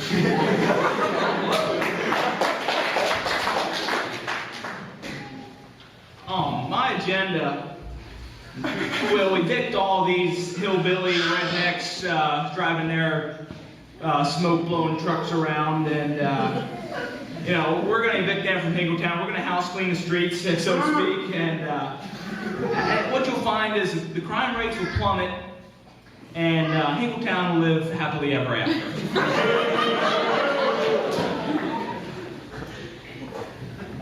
Well, that very close to concludes our debate. We'll go around one more time and give them a chance to, for one thing, state their running mate and also give their closing addresses and their just their closing statement, and then we'll vote. We'll start with you, Mr. Hoover. Well, yeah, running mate. Me and Vladimir Putin have been in good terms recently, so he's my kind of sidekick there. Other than that, my town, we're gonna work toward fitness a little more, staying fit. 5K runs every other Saturday. In between, we do volleyball tournaments. I say, bottom line is keep it simple. Vote for Hoover. All the people at Volkswagen said they'd back me up on this, so, and I got all the rabbits and the beetles helping me. Volkswagen means the people's car. I want Hinkletown to be the people's town. And by people, I mean we the people.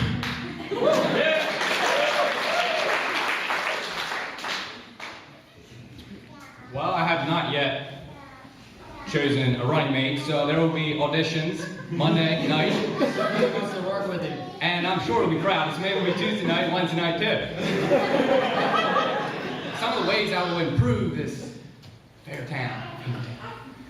I will abolish the speed limits altogether. They are unconstitutional. Our founding fathers did not intend for our cars to be limited. And I will also side with Hoover on this one. Curfews should be banned altogether, as it is showing prejudice against youth, and they already have a hard time the way it is. To get more work done in less time, nobody will be allowed to start work on Monday mornings before 10 o'clock.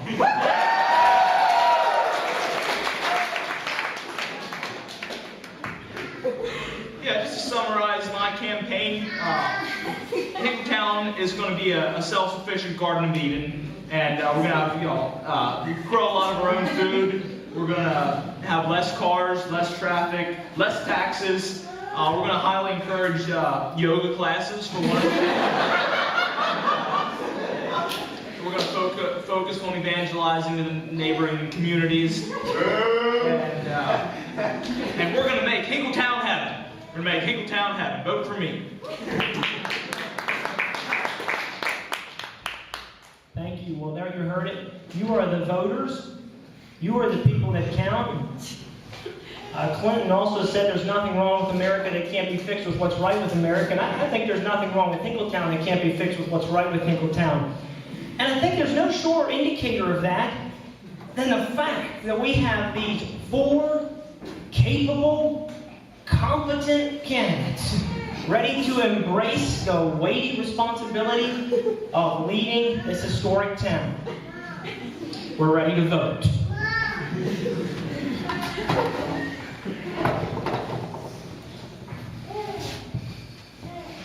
If you support Mr. Sean Hoover for Hinkletown Mayor, raise your right hand.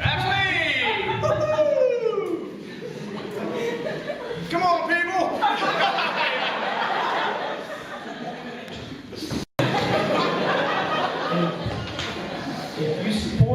Mr. Michael Huber for Hinkletown Mayor. Raise your right hand. Without the cards.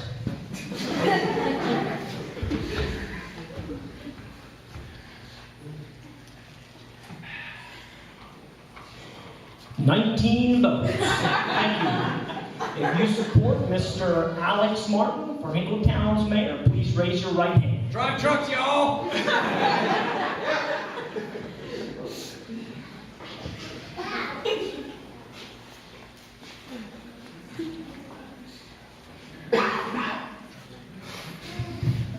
$30 votes. If you support Mr. Neil Weaver for Hinkletown mayor, please raise your right hand. I heard you like veggie burgers. Tofu.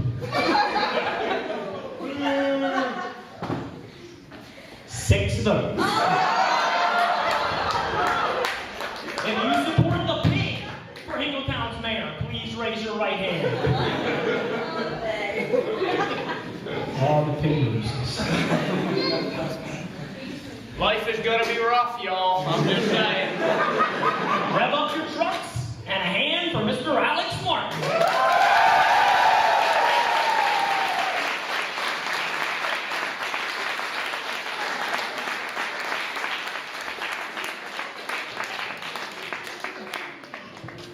And for your own apple cider, one was booze, $1.79.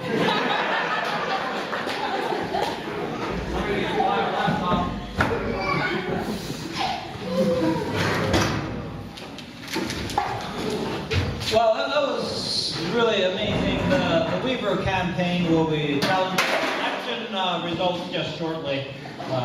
Recount. Recant.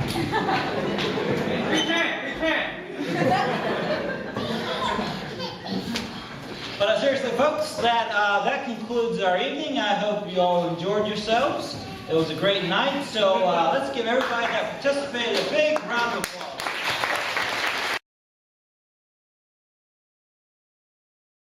Showing of John Deere On this earth, his giant brain went round and round. Alas, no reason could be found. He's alive, he's alive. Or take him, you know, it's one of those things, you know. Yeah, I don't know. We're gonna stick to the good old V8, high horsepower. I'm not concerned about fuel mileage. Mandatory Flowmaster exhaust. Woo! And unlike Priuses, trucks are great for driving girls around. I don't really get the whole thing. I mean, when I get in my V-Dub and I want to change the climate, I turn the knob and change it. Then comes Farmer Bland, a pail of pig swill in his hand, and Piggy with a